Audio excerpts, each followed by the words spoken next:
ಒಂದು ಇದಕ್ಕೆ ಹಾಕಿದ್ರಲ್ಲ ಗ್ರೂಪ್ಗೆ ಒಂದು ಹೊಸ ಪುಸ್ತಕ ಬಂದಿದೆ ಅಂತ ಪ್ರಯೋಗದ ಬಗ್ಗೆ.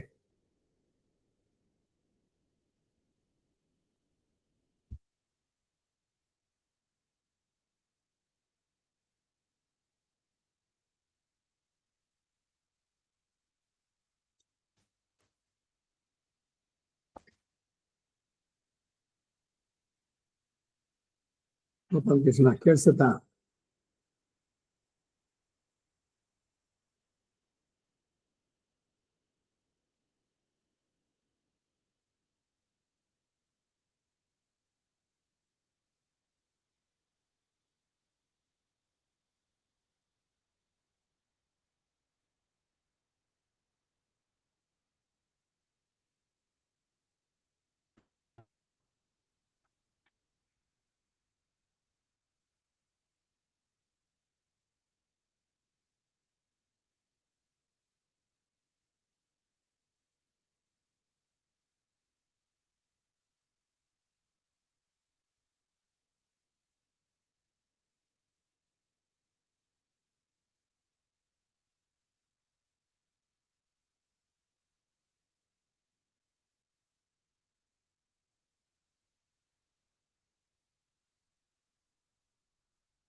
నమస్కారం అమ్మ.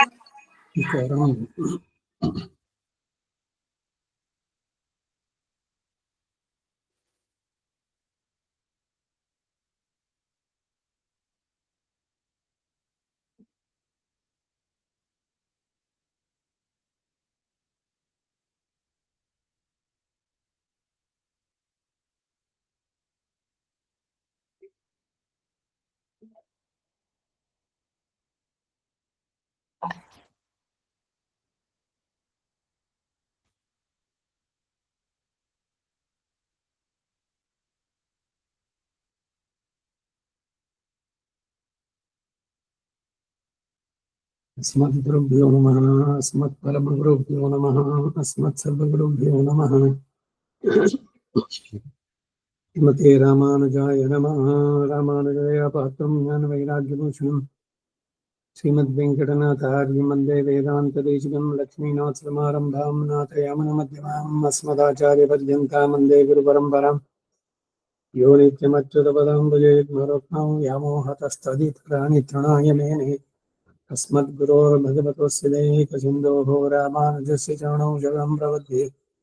मातापिता युवतीयस्तनया विभूतिः सर्वं यदेव नियमेन मदन्वयानः आद्यस्य न कुलपतेर्वकुलाविरामं श्रीमत्तदङ्घ्रिगुणं प्रणमामि मुद्गः पूतं सरश्च मदाक्वयभट्टननाथ श्रीभक्तिसारकुलशेखरयोगिवाहान् भक्ताङ्घ्रिरेण परकारयतीन्द्रमिश्रान् श्रीमत्पराङ्कुशमुनिं प्रणतोऽस्मि नित्यम्। श्रीमान् वेङ्कटनाथार्य कवितार्किककेसरी वेदान्ताचार्यवर्यो मे सन्निधत्तां सदा हृदि गुरुभ्यः तद्गुरुभ्यश्च नमो वागमदीमहे व्रणीमहे च तत्राद्यो दम्पती जगदम्पति स्वशेषभूतेन मया स्वैः सर्वपरिच्छदैः विधातुं प्रीतमात्मानं श्रीमान् प्रकमते स्वयं शुक्लाम्बरधरं विष्णुं शशिवर्णं चतुर्भुजं प्रसन्नवदनं ध्यायेत् सर्वविघ्नोपशान्त्यै विद्याः वारिषद्याः परशतं विघ्नान् निघ्नन्ति सदातं विश्वक्सेनं तमाश्रये दिव्याकारं सरोजाक्षं शङ्खचक्रगदाधरं मुकुन्दद्वारनिलयं विश्वक्सेनमुपास्महे। व्यासं वसिष्ठनवतारं शक्ते पौत्रमकल्मषं पराशरात्मजं वन्दे सुखदातं तपोनिधिं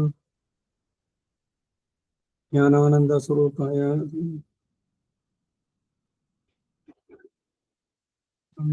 व्यासाय विष्णुरूपाय व्यासरूपाय विष्णवे नमो वै ब्रह्मनिधये वासिष्ठाय नमो नमः। अविकाराय शुद्धाय नित्याय परमात्मने सदैकरूपरूपाय विष्णवे सर्वजिष्णवे सम्यज्ञाय कलापेन मरतः भारते च उपबृंहितवेदाय नमो व्यासाय विष्णवे मुनिं स्निग्धाम्बुधाभासं वेदव्यासमकल्मषं वेदव्यासं सरस्वत्यां वासं व्यासं नमाम्यहम्। चतुर्वदनो ब्रह्माद्विभावरपरो हरिः अपाललोचनशम्भो भगवान् बादरायणः कृष्णं कमलपत्राक्षं पुण्यश्रवणकीर्तनं वासुदेवं जगद्योनिं नमो नारायणं हरिं। कृष्णाय यादवेन्द्राय ज्ञानमुद्राय योगिने नाथाय रुक्मिणीशाय नमो वेदान्तवेदिने सारथ्यमर्जुनस्य जौ कुर्वन् गीतामृतं ददौ लोकत्रयोपकाराय तस्मै कृष्णात्मने नमः। सर्वोपनिषदो गावो दुग्धा गोपालनन्दनः पार्थो वत्सः सुधीर्भोक्ता दुग्धं गीतामृतं महत् मलनिर्मोचनं पुंसां जलस्नानं दिने दिने सगद्गीताम्बसि स्नानं संसारमनमोचनं। गीतासु गीता कर्तव्या किमन्ये शास्त्रविस्त्रैः यास्त्रयं पद्मनाभस्य मुखपद्माद् विनिसृताः सर्वशास्त्रमयी गीता सर्वदेवमयो वर्णिः सर्वतीर्थमयी गङ्गा सर्वधर्ममयो मनः यस्मिन् प्रसोदस्मुखी कवयोऽपि ते शास्त्राण्यशासुर्ययन्मयमाश्रयाणि कृष्णेन तेन यदिह स्वयमेव गीतं शास्त्रस्य तस्य सदृशं किमिहास्ति शास्त्रम्। भीष्मद्रोणोऽदा जयद्रथजला गान्धार नीलोत्पला श्रीयज्ञाहरणीकरणमहिमे लीलाकुलं स्वामितामकर्णघोरमकरा दुर्योधनावर्तिनी सोत्तीर्णः खलु पाण्डवैरणनदी कैवर्तके केशवे ನಮೋಸ್ತುತೆ ವ್ಯಾಸವಿಶಾಲಬುದ್ಧೇ ಪುಲ್ಲಾರವಿಂದಾಯ ಪತ್ನೇತ್ರಾಯಣ ತ್ವಯಾ ಭಾರತತೈಲಪೂರ್ಣಃ ಪ್ರಜ್ವಾಲಿತೋ ಜ್ಞಾನಮಯಪ್ರದೀಪಃ ಪ್ರಪನ್ನಪಾರಿಜಾತಾಯ ಸ್ತೋತ್ರವೇತ್ರೈಕಪಾಣಿಯೇ ಜ್ಞಾನಮುದ್ರಾಯ ಕೃಷ್ಣಾಯ ಗೀತಾಮೃತದುಹೇ ನಮಃ ವಸುದೇವಸುತಂ ದೇವಂ ಕಂಸಚಾಣೂರಮರ್ಧಂ ದೇವಕೀ ಪರಮಾನಂದಂ ಕೃಷ್ಣಂ ವಂದೇ ಜಗದ್ಗುರುಂ ಪಾರಾಶರ್ಯವಚಃ ಸರೋಜಮರಂ ಗೀತಾರ್ಥಗಂಧೋತ್ಕಟಂ ನಾನಾಖ್ಯಾನಕೇಸರಂ ಹರಿಕಥಾ ಸಂಬೋಧನಾ ಬೋಧಿತಂ लोके सज्जनषट्पदैरारापे पीयमानं मुदाभूयात् भारतपङ्कजं कलिमलप्रध्वंसिनश्रेयसे मूकं करोति वाचालं पङ्गुं लङ्घयते गिरिं यत्कृपादमहं वन्दे परमानन्दमाधवं यं ब्रह्मा वरुणेन्द्रोद्गमरुतस्तमन्ति दिव्यैस्तवैः वेदैः साङ्गपदक्रमोपनिषदैर्गायन्ति यं सामगाः ध्यानावस्थिततद्गतेन मनसा पश्यन्ति यं योगिनो यस्यान्तं न विदुःसुरासुरगणदेवाय तस्मै नमः प्राप्ताय प्रतिबोधितां भगवता नारायणेन स्वयं व्यासेन ग्रथितां पुराणमुनिना मध्ये महाभारतम् अद्वैतामृतवर्षिणीं भगवतीम् अष्टादशाध्यायिनीम् अम्ब त्वाम् अनुसन्दधामि भगवद्गीते भवद्वेषिणीम् अष्टमहिषी समेत श्रीकृष्णाय परब्रह्मणे नमः। अथ श्रीमद्भगवद्गीतासु उपनिषत्सु ब्रह्मविद्यायां योगशास्त्रे श्रीकृष्णार्जुनसंवादे विभूतियोगो नाम दशमाध्याये त्रयोविंशत् श्लोकः 23ನೇ ಶ್ಲೋಕ 10ನೇ ಅಧ್ಯಾಯ ಪುಟ 1182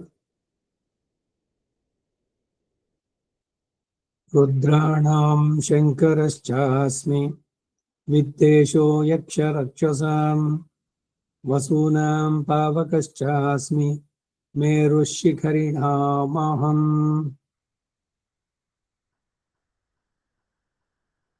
ಭಗವಂತ ಕೃಷ್ಣ ಅರ್ಜುನನ ಪ್ರಾರ್ಥನೆಯ ಮೇರೆಗೆ ತನ್ನ ವಿಭೂತಿಯನ್ನ ವ್ಯಕ್ತವಾಗಿ ಹೇಳ್ತಾ ಇದ್ದಾನೆ.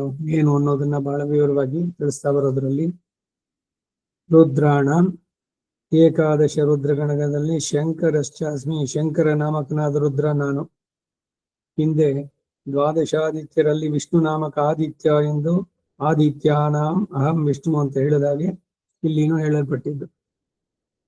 11 ಜನ ರುದ್ರರು ಶತರುದ್ರಿಯ ಯಾಗವನ್ನು ಮಾಡಿದ್ರೆ ಯಾರು ಬೇಕಾದರೂ ರುದ್ರ ಪದವಿಯನ್ನು ಪಡಿಬಹುದು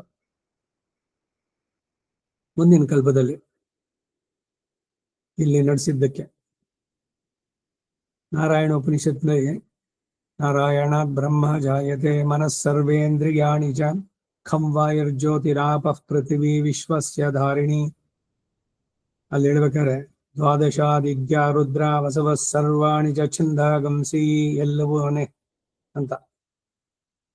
ಏಕಾದಶಿ ರುದ್ರರು, ದ್ವಾದಶ ಆದಿತ್ಯರು 12, 11, 23, ಅಷ್ಟವಸುಗಳು 8, 23, 31, ಅಶ್ವಿನಿ ದೇವತೆಗಳಿಬ್ರು 33, 31 + 2 33. ಆ 33 ಜನರಿಂದ 33 ಕೋಟಿ ದೇವತೆಗಳು. ಸೊ ವಸುಗಣ, ರುದ್ರಗಣ, ಆದಿತ್ಯಗಣ ಇವರೆಲ್ಲ ಪಿತೃಗಣಗಳು ಸೇರುವಂತಹದ್ದು. ಆ ರುದ್ರಗಣದಲ್ಲಿ ನಾನು ಶಂಕರ ನಾಮಕನು ಅಂತ ಹೇಳ್ತಾ ಇದ್ದಾರೆ. ಏಕಾದಶ ರುದ್ರಲ್ಲಿ ಪ್ರಾಧಾನ್ಯತೆಯನ್ನು ಹೊಂದಿರುವ ಶಂಕರನೇ ವಿವಕ್ಷಿತ ಎಂದು ಗ್ರಹಿಸತಕ್ಕದ್ದಾಗಿದೆ. ಇವನೇನೆ ಉಮಾ ಮಹೇಶ್ವರ, ಪಾರ್ವತಿ ಪರಮೇಶ್ವರ ಎಲ್ಲ ಹೇಳೋನು. ರುದ್ರ 11 ಜನ ರುದ್ರಲ್ಲಿ ಅವನು ಒಬ್ಬ.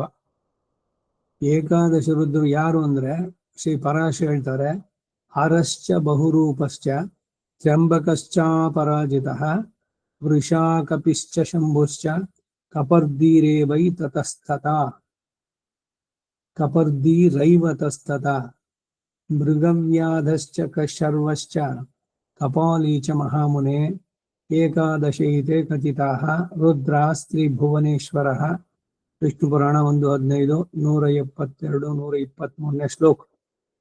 ಇಲ್ಲಿ ಶಂಕರ ನಾಮ ಇಲ್ಲದ್ರಿಂದ ಶಂಕರ ನಾಮಾರ್ಥವು ಶಂಭು ನಾಮಾರ್ಥವು ಒಂದೇ ಆಗಿರೋದ್ರಿಂದ ಶಂಭು ಶಬ್ದವು ಶಂಕರ ಶಬ್ದಕ್ಕೆ ಬದಲಾಗಿದೆ ಅಂತ ಊಹಿಸಬಹುದು.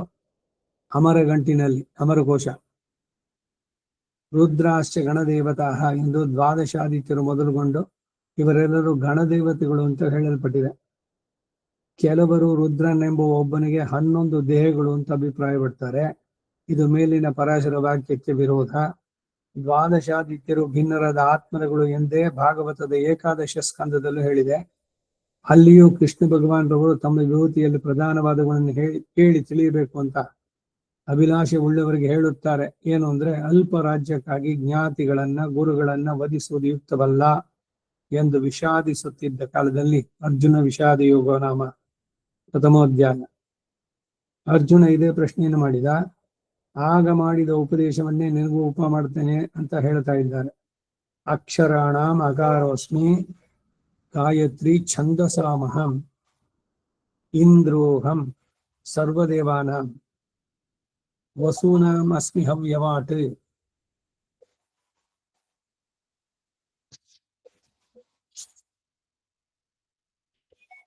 ಒಂದು ನಿಮಿಷ ಬಂದೆ.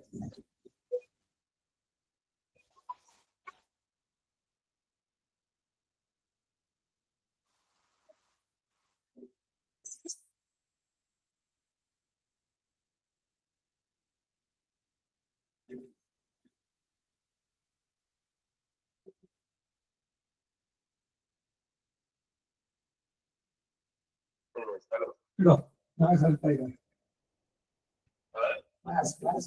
ಭಗವದ್ಗೀತೆ ಅದೇ ಮುಗಿದ್ಮೇಲೆ ಮಾಡ್ತೇನೆ.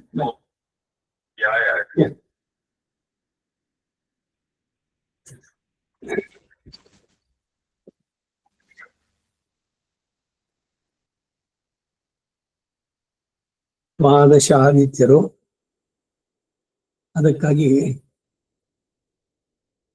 ಅಕ್ಷರಾಣಾಂ ಅಕಾರೋಸ್ಮಿ ಗಾಯತ್ರಿ ಛಂದಸಾಮಹಂ ಇಂದ್ರೋಹಂ ಸರ್ವದೇವಾನಾಂ ವಸೂನಾಮಸ್ಮಿ ಹವ್ಯವಾಟ್. ಆದಿತ್ಯಾನಾಂ ಅಹಂ ವಿಷ್ಣು ರುದ್ರಾಣಾಂ ನೀಲಲೋಹಿತಃ ಬ್ರಹ್ಮರ್ಷೀಣಾಂ ಭೃಗುಃ ಅಹಂ ರಾಜರ್ಷೀಣಾಂ ಅಹಂ ಮನುಃ ದೇವರ್ಷೀಣಾಂ ನಾರದೋಹಂ ಹವಿರ್ಧಾನ್ಯಸ್ಮಿ ಧೇನುಷು ಅಂತ ಹೀಗೆ ಹೇಳ್ತಾ ಹೋಗ್ತಾರೆ. ಅಲ್ಲಿ ವಿಭೂತಿ ಯೋಗ ಭಗವದ್ಗೀತೆನಲ್ಲಿ ಒಂದೇ ಅಲ್ಲ, ವಿಷ್ಣು ಸಹಸ್ರನಾಮ ಭಾವಿಯೋ ಇದು ವಿಷ್ಣು ಪುರಾಣ, ಭಾಗವತದಲ್ಲೂ ಕೂಡ ಈ ಉಲ್ಲೇಖಗಳು. ಏಕಾದಶ ರುದ್ರಲ್ಲಿ ಇಲ್ಲಿ ಶಂಕರ ಶಬ್ದಕ್ಕೆ ಬದಲಾಗಿ ನೀಲಲೋಹಿತ ಅಂತಿದೆ. ಅಲ್ಲಿ ಇವುಗಳ ಪರ್ಯಾಯ ಪದಗಳ ಆದ್ದರಿಂದ ಪರಸ್ಪರ ವಿರೋಧ ಏನೂ ಇಲ್ಲ. ಯಕ್ಷ ರಕ್ಷಸಾಂ, ಯಕ್ಷ ರಕ್ಷರಗಳಲ್ಲಿ ವಿತ್ತೇಶ ಮಹದೈಶ್ವರ್ಯಯುಕ್ತನಾದ ಕುಬೇರನ ನಾನಾಗಿದ್ದೇನೆ.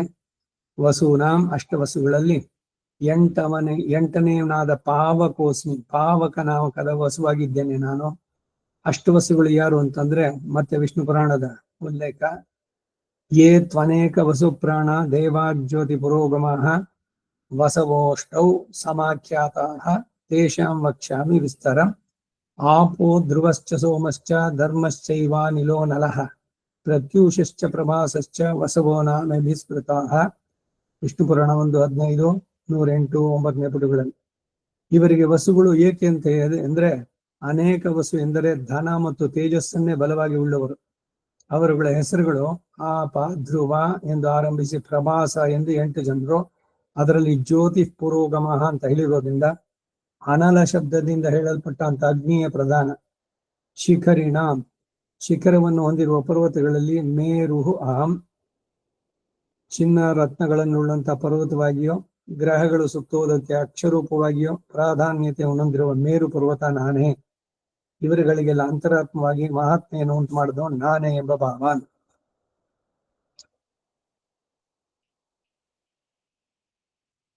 ರುದ್ರರು, ಆದಿತ್ಯರು, ವಸುಗಳು ಇವರುಗಳನ್ನು ಪಿತೃದೇವತೆಗಳು ಅಂತ ಹೇಳುವಂತ, ಪಿತೃದೇವತೆಗಳು ಅಥವಾ ಪಿತೃಗಣಗಳು ಅಂತ ಹೇಳುವಂತ. ಪಿತೃಗಣ ವಸುಗಣ, ರುದ್ರಗಣ, ಆದಿತ್ಯಗಣ. ಸೋಮ ಪಿತೃಮಾನ್ ಯಮೋಂಗಿರಸ್ವಾನ್ ಅಗ್ನಿ ಕವ್ಯವಾಹನ ಇತ್ಯಾದಯೋ ಯೇ ಪಿತರಹ ಅಂತ ನಾವು ದೇವಋಷಿ ಪಿತೃ ತರ್ಪಣದಲ್ಲಿ ಹೇಳ್ಬೇಕಾದ್ರೆ, ಸೋಮ ಪಿತೃಮಾನ್, ಅಗ್ನಿ ಕವ್ಯವಾಹನ, ಹೀಗೆಲ್ಲ ಹೆಸರುಗಳು. ಇದಕ್ಕೆ ರಾಮಾನುಜರ ಭಾಷ್ಯ.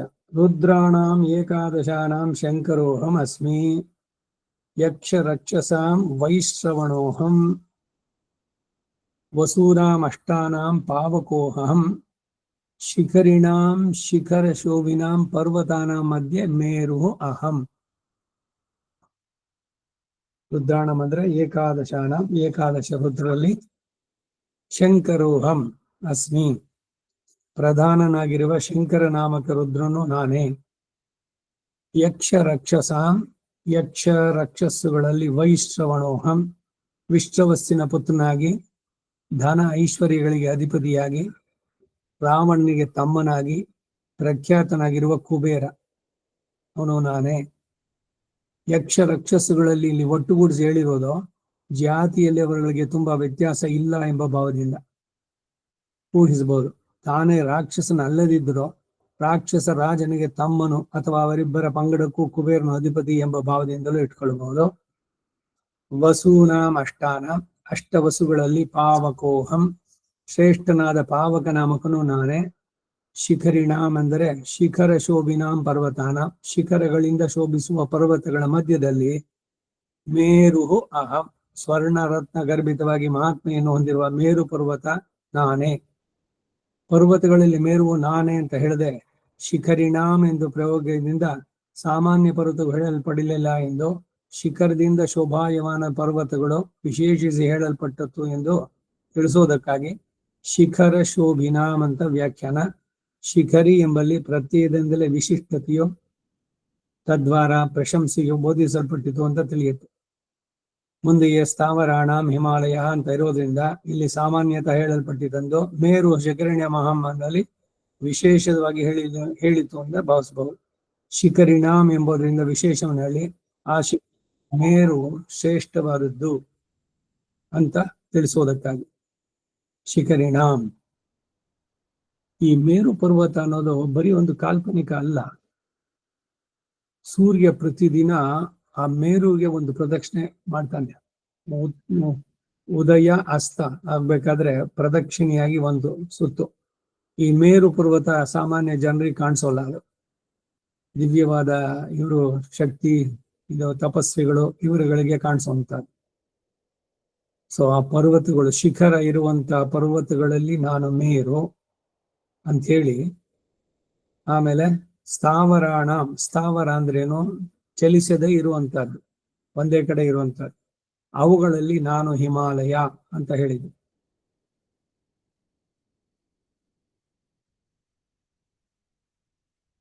ಮುಂದಿನ ಶ್ಲೋಕ. ಪುರೋಧಸಾಂಚ ಮುಖ್ಯಂ ಮಾಂ ವಿದ್ಧಿ ಪಾರ್ಥ ಬೃಹಸ್ಪತಿಂ, ಸೇನಾನೀನಾಮಹಂ ಸ್ಕಂದಃ ಸರಸಾಮಸ್ಮಿ ಸಾಗರಃ.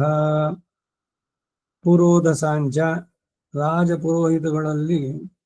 ಪುರೋಹಿತರುಗಳಲ್ಲೂ ಕೂಡ ಹೇ ಪಾರ್ಥ, ಓ ಪೃಥು ಎಂಬುವಳ ಕುಮಾರನಾದ ಅರ್ಜುನನೇ ಪಾರ್ಥ, ಮಾಂ ನನ್ನನ್ನು ಮುಖ್ಯವಾದ ಬೃಹಸ್ಪತಿ, ಬುದ್ಧಿಶ್ರೇಷ್ಠರಲ್ಲಿ ಅಗ್ರಗಣ್ಯನಾಗಿ ದೇವ ಪುರೋಹಿತನಾದಂತಹ ಬೃಹಸ್ಪತಿಯನ್ನಾಗಿ ವಿದ್ಧಿ ತಿಳಿ. ಪುರುಷ ಸೂಕ್ತದಲ್ಲಿ ಪೂರ್ವೋ ಯೋ ದೇವೇಭ್ಯೋ ಜಾತಃ, ಇವನು ದೇವರಿಗೆ ಪುರೋಹಿತ ಅಂತ ವಿರಾಟ್ ಸ್ವರೂಪದ ಭಗವಂತನ ಹೇಳ್ಬೇಕಾದ್ರೆ ಅಲ್ಲಿ ಬರೋದು. ದೇವಾನಾಂ ಪುರೋಹಿತ. ಪುರೋಹಿತ ಅಂತಂದ್ರೆ ಏನು? ಪುರಹ ಅಂದ್ರೆ ಮುಂದೆ, ಹಿತಃ ಹಿತವನ್ನು ಕೋರುವಂತಹದ್ದು ಆ ಕುಟುಂಬಕ್ಕೆ. ಪುರೋಹಿತನ ರೆಸ್ಪಾನ್ಸಿಬಿಲಿಟಿ ಅದು. ಯಜಮಾನನಿಗೆ ಗೊತ್ತಿದೆಯೋ ಗೊತ್ತಿಲ್ವೋ, ಇವನು ಆ ಕುಟುಂಬಕ್ಕೆ ಎಲ್ಲ ರೀತಿಯ ಒಳಿತಾಗಲಿ ಅಂತ ಏನೇನು ಅವಶ್ಯಕವೋ ಅದನ್ನ ಸ್ಮೃತಿಗಳಲ್ಲಿ ಹೇಳಿದಂತೆ ಅದನ್ನ ನಡೆಸಬೇಕಾದ್ದು ಪುರೋಹಿತನ ಕರ್ತವ್ಯ. ಆ ಪುರೋಹಿತ ಅನ್ನುವಂಥದ್ದು ಸಮಾಜದಲ್ಲಿ ಎಲ್ರಿಗೂ ಬೇಕು. ಪುರೋಹಿತನಿಲ್ದಿದ್ರೆ ಆಗೋಲ್ಲ. ಆದ್ರೆ ಪುರೋಹಿತ ಅನ್ನುವಂಥ ವೃತ್ತಿಗೆ ಗೌರವ ಇಲ್ಲ. ಕಾರ್ಯಾಂತೆ ಅಪ್ರಯೋಜಕಾಹ ಅನ್ನೋ ಹೆಸರಿನಲ್ಲಿ ಇವರುಗಳು ಸೇರ್ತಾರೆ. ಗಣಿಕಾ ಕ್ವಣಿಕಾಶ್ಚೈವ ನದಿ ತೀರೆ ನಾವಿಕಾಹ, ಪುರೋಹಿತಾಶ್ಚ ವೈದ್ಯಾಶ್ಚ ಕಾರ್ಯಾಂತೆ ಅಪ್ರಯೋಜಕಾಹ. ಸುಭಾಷಿತಕಾರ ಇಷ್ಟು ಸುಂದರವಾಗಿ ಹೇಳಿದ್ದಾನೆ. ಈಗ ನದಿ ಹತ್ರ ಹೋಗ್ತೀವಿ, ಈ ಕಡೆಯಿಂದ ಆ ಕಡೆಗೆ ದಾಟಬೇಕು, ಅಲ್ಲೊಬ್ಬ ನಾವಿಕ ಇದ್ದಾನೆ, ದಟ್ಸಪ್ಪ ಅಂತ ಬಹಳ ಮುಖ್ಯ. ಏನ್ ನೀರೊಳಗೆ ಬಿದ್ದು ಸೇಫ್ ಆಗಿ ಅವನ ಆ ಕಡೆ ತಲುಪಿಸ್ಬೇಕು. ತಲುಪಿಸಿದ್ದಾಯ್ತು, ಅವನಿಗೇನ್ ಕೊಡ್ಬೇಕು? ದುಡ್ಡು ಕೊಟ್ಟಾಯ್ತು.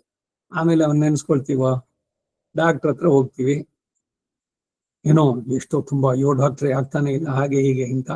ಸರಿ, ಅವ್ರು ಬನ್ನಿ ಅಂತ ಹೇಳಿ ಮಾನಸಿಕವಾಗಿ ಧೈರ್ಯ ಹೇಳಿ ಮೆಡಿಸಿನ್ ಇದನ್ನ ಕೊಟ್ರು. ಸರಿ, ತಗೊಂಡಾಯ್ತು, ಅವ್ರಿಗೆ ಫೀಸ್ ಕೊಟ್ಟಿದ್ದಾಯ್ತು, ಮುಗೀತಷ್ಟೇ. ಆಮೇಲೆ ಆ ಡಾಕ್ಟರ್ ನೆನ್ಸ್ಕೊಳ್ತೀವೇನೋ? ಆ ಥರದಲ್ಲಿ ಪುರೋಹಿತರದ್ದು ಕೂಡ ಅಷ್ಟೇನೆ. ನಾ ಹಿಂದೆ ಈ ಹಿರೇಮಗಳೂರ್ ಕಣ್ಣ ಅವ್ರ ತಂದೆ ಸವ್ಯಸಾಚಿ ಜೊತೆ ನಾವು ಒಂದಷ್ಟು ಇದಕ್ಕೆ ಹೋಗಿದ್ದೆ, ಸುದರ್ಶನ ಹೋಮ ನಡೆಸೋರು ಅವರು. ಒಂದ್ ಕಡೆ ಹೋಗಿದ್ವಿ, ಸಮಾಜದ ಬಿಹೇವಿಯರ್ ನೋಡಿದ್ರೆ ಬಹಳ ಆಶ್ಚರ್ಯವಾಗಿದ್ದು. ಹೋಗ್ಬೇಕಾದ್ರೆ ಅವರು ಕಾರನ್ನು ಕಳಿಸಿ ಎಲ್ರು ಬರೋಕ್ ಮೊದ್ಲು ದೇವ್ರ ಪುರೋಹಿತರು ಟೈಮಿಂಗ್ ಸರಿಯಾಗಿ ಅಂತ ಸರಿ ಎಲ್ಲ ತಗೊಂಡು ಬೇಗನೇನೆ ನಮಗೆ ಬಂತು. ಇವರೆಲ್ಲ ಬರೋದ್ ನಿಧಾನ, ಯಾರು ಯಜಮಾನ ಆ ಕಡೆಯವರು, ನಾವು ಮಾತ್ರ ಅಲ್ಲಿ ಹೋಗಿದ್ಬಿಡ್ಬೇಕು. ಪುರೋಹಿತರು ಹೋಗಿದ್ದಾಯ್ತು, ಸುದರ್ಶನ ಹೋಮ ಆಯ್ತು, ಎಲ್ಲ ಮುಗಿದು ಪೂರ್ಣಾವತಿ ಆದ್ಮೇಲೆ ಆಮೇಲೆ ಏನು ಅಂದ್ರೆ ಆ ಯಜಮಾನ ಯಾರು ಕರ್ತಾನೋ ಅವರೆಲ್ಲ ಹೋದ್ರು ಎಲ್ರನ್ನು ಮಾತಾಡ್ಸೋಕೆ, ಅವ್ರು ಇರ್ಲಿ ಕೂತ್ಕೊಂಡಿರ್ಲಿ ಅಂತ. ನಾನು ಅವ್ರನ್ನ ಕೇಳಿದೆ ಸವ್ಯಸಾಚಿನ, ಏನಿದು ಅಂತ. ಇದೇ ಲೋಕದಲ್ಲಿ ಇರೋದು, ಬನ್ನಿ ನಾವೇ ಮಾಡ್ಕೊಂಡು ಹೋಗೋಣ ಇವಾಗ ಅಂತೇಳಿ ಇನ್ನೊಬ್ಬರನ್ನ ಕರೆದು ಆಟೋ ರಿಕ್ಷಾ ತಗೊಂಬ ಅಂತ ಹೇಳ್ಬಿಟ್ಟು ನಮ್ಮ ಪಾಡಿಗೆ ನಾವು ಆಮೇಲೆ ಬಂದಿದ್ದು. ಶುರು ಆಗ್ಬೇಕಾದ್ರೆ ಕಾರ್ ಕಳಿಸಿ ನೀವು ಬನ್ನಿ ಅಂತ. ಅದಾಗಿದ ತಕ್ಷಣ ಎಷ್ಟು ಬೇಗ ಚೇಂಜ್ ಆಗ್ಬಿಡ್ತಾರೆ ಅಂತ. ಬಂದಿರೋರು ಅವ್ರನ್ನ ಸರಿಯಾಗಿ ಮೊದಲು ಆಧರಿಸಿ ಕಳಿಸಿ ಆಮೇಲೆ ಮಾಡ್ಬೇಕು ಅನ್ನೋದು ಇರೋದು. ಅದಿಲ್ವೇ ಇಲ್ಲ. ಇವ್ರ ಕೆಲಸ ಆಗಿದ ತಕ್ಷಣ ಅವರೆಲ್ಲ ಅಪ್ರಯೋಜಕ. ಈ ತರದ್ದೆಲ್ಲ ಅನುಭವಗಳು ಬಹಳಷ್ಟು. ಎಲ್ಲೋ ಶೇಷಾದ್ರಿಪುರದಲ್ಲಿ ಏನೋ ಒಂದು ಹೀಗೆ ಒಂದು ಮಾಡ್ಸಕ್ ಹೋಗಿದ್ದೆ. ನಾವು ನಮ್ಮ ಜಪ ಇದುಗಳೆಲ್ಲ ಬಿಟ್ಬಿಟ್ಟು ಅವರ ಮನೆಯಲ್ಲಿ ಆಗಿಸ್ಬೇಕು ಅಂತ ಬೆಳಗ್ಗೆ ಬೇಗ ಹೋಗಿ ಎಲ್ಲ ಮಾಡಿದ್ದು. ಸರಿ, ಎಲ್ಲ ಮುಗೀತು ಕಾರ್ಯಕ್ರಮ. ಏನೋ ಉಪನಯನೋ ಯಾವ್ದೋ ಮಾಡಿದ್ದು. ಅವರು ಮಾಮ ನಿಂಗೆ ಇರುಗೋ ನಾ ಬರೇ ಹುಚ್ಚು ಎಲ್ಲಾರಿ ವಾಚಲ್ ಚುಟ್ಟೋರೆ ಅನ್ನ. ನಾನು ಸಡನ್ ಹೇಳಿದೆ, ಪರಂಗು ನಾನು ಇಕ್ಕರ್ತ್ ಕರೆದಿಲ್ಲ, ನನಗೆ ಇನ್ನೂ ಕೆಲಸ ಇದೆ ಹೋಗಿ ಮಾಡೋದಕ್ಕೆ, உங்களுக்கு ಸಂಭಾವನೆ ಮಟ್ಟ ಕೊಡುಂಗೋ ಇಲ್ಲ ಅಮ್ಕಿಂಗೋ ಅಂತ ಹೇಳ್ಬಿಟ್ಟು ನಾನು ಹೊರಟು ಬಂದೆ. ಜನಗಳ ಆಟಿಟ್ಯೂಡು ಅವ್ರಿಗೆ ಇರೋರಿಗೆ. ಈ ಇಂಡಸ್ಟ್ರಿಯಲ್ ಎಸ್ಟೇಟ್ ನಲ್ಲಿ ಒಬ್ರು ಕಾರ್ ಕಳಿಸ್ಬಿಟ್ರು 2 ಗಂಟೆಗೆನೆ. ಏನು ಎಂಗೇಜ್ಮೆಂಟ್ ಕಾರ್ಯಕ್ರಮ. ಹೋದ್ರೆ ಅದೇವದು ಭಾನುವಾರ ಅಂತ ಕಾಣಿಸುತ್ತೆ. ಅವ್ರಿಗೆ ಮೊದ್ಲೇ ಹೇಳಿದ್ದೆ 4 ಗಂಟೆಗೆ ಮೊದಲು ಶುರು ಮಾಡೋಣ 4:15 ಅಂತ. ಅವರು ಗಂಡಿನ ಕಡೆಯವರು ಅವ್ರು ಇನ್ಯಾರೋ ರಿಲೇಷನ್ ಬರ್ಬೇಕು ಅದು ಇದು ಅಂತ ಹೇಳಿ ಅವ್ರು 6 ಗಂಟೆ ಮೇಲೆ ಹೊರಟು ಬಂದ್ರು. ನಾನು 2 ಗಂಟೆಯಿಂದ ಕೂತಿದ್ದೀನಿ. ಅವ್ರು ಬಂದು ಆಮೇಲೆ ಇವ್ರ ಕಾಫಿ ಉಪಹಾರ ಅದು ಇದು ಮುಗಿಸ್ಕೊಂಡು 7:30-8 ಗಂಟೆಗೆ ಅವ್ರ ಮನೆ ಮೇಲೆ ಬಂದಿತ್ತು. ನನಗಿದ್ದಿದ್ದು 15 ನಿಮಿಷದ ಕೆಲಸ. ಅದು ಮುಗಿಸ್ಕೊಂಡು ಮನೆಗೆ ಬರೋ ಹೊತ್ತು 9:30. 15 ನಿಮಿಷದ ಕಾರ್ಯಕ್ರಮಕ್ಕೆ 2 ಗಂಟೆಯಿಂದ 9:30 ತನಕ ಕೂತಿದ್ದೆ ನಾನು. ನೋಡಿ ಜನಗಳದು ಹೇಗಿದೆ ಅಂತ. ಪುರೋಹಿತ ಈ ಪುರೋಹಿತ ಅಂತ ಬಂದಿದ್ದಕ್ಕೆ ಇದೆಲ್ಲ ಹೇಳಿದೆ. ಸಮಾಜದಲ್ಲಿ ಬಹಳ ಮುಖ್ಯವಾದಂತಹ ಕೆಲಸ. ಅದಕ್ಕೆ ಇನ್ನೊಬ್ರು ಹೆಂಗ್ ಮಾಡಿದ್ರು, ಪುರೀಶಸ್ಯ ರೋಷಸ್ಯ ಹಿಂಸಕ ತಸ್ಕರ ಅಂತ ಅಂದ್ಬಿಟ್ಟು 4 ಅಕ್ಷರಗಳ ಪದಗಳು ಒಂದೊಂದೇ ತಗೊಂಡು ಅವನು ಮಾಡಿದ್ದು ಅಂತ. ಅವನಿಗೆ ಮೊದಲು ಪ್ರಯಾರಿಟಿ ಕೊಟ್ಟು ಅದನ್ನ ಮಾಡ್ಬೇಕು. ಅದೇನು ಅಲ್ಲಿ ಉಪಯೋಗಿಸಿದ್ದು ಅದನ್ನ ಇವ್ರ ಕೈ ಎತ್ತಿ ಕೊಡಬೇಕು. ಇವನ್ ಪುರೋಹಿತ ತಗೊಂಡು ಬರೋದಲ್ಲ. ದೇವಾಂಶ ಅಂತ ಅದ್ರಲ್ಲಿ ಉಪಯೋಗಿಸಿದ ಏನೇನ್ ದ್ರವ್ಯಗಳಿದೆಯೋ ವಸ್ತುಗಳು ಅದನ್ನೆಲ್ಲ ಅವ್ರಿಗೆ ತಲುಪಿಸ್ಬೇಕು.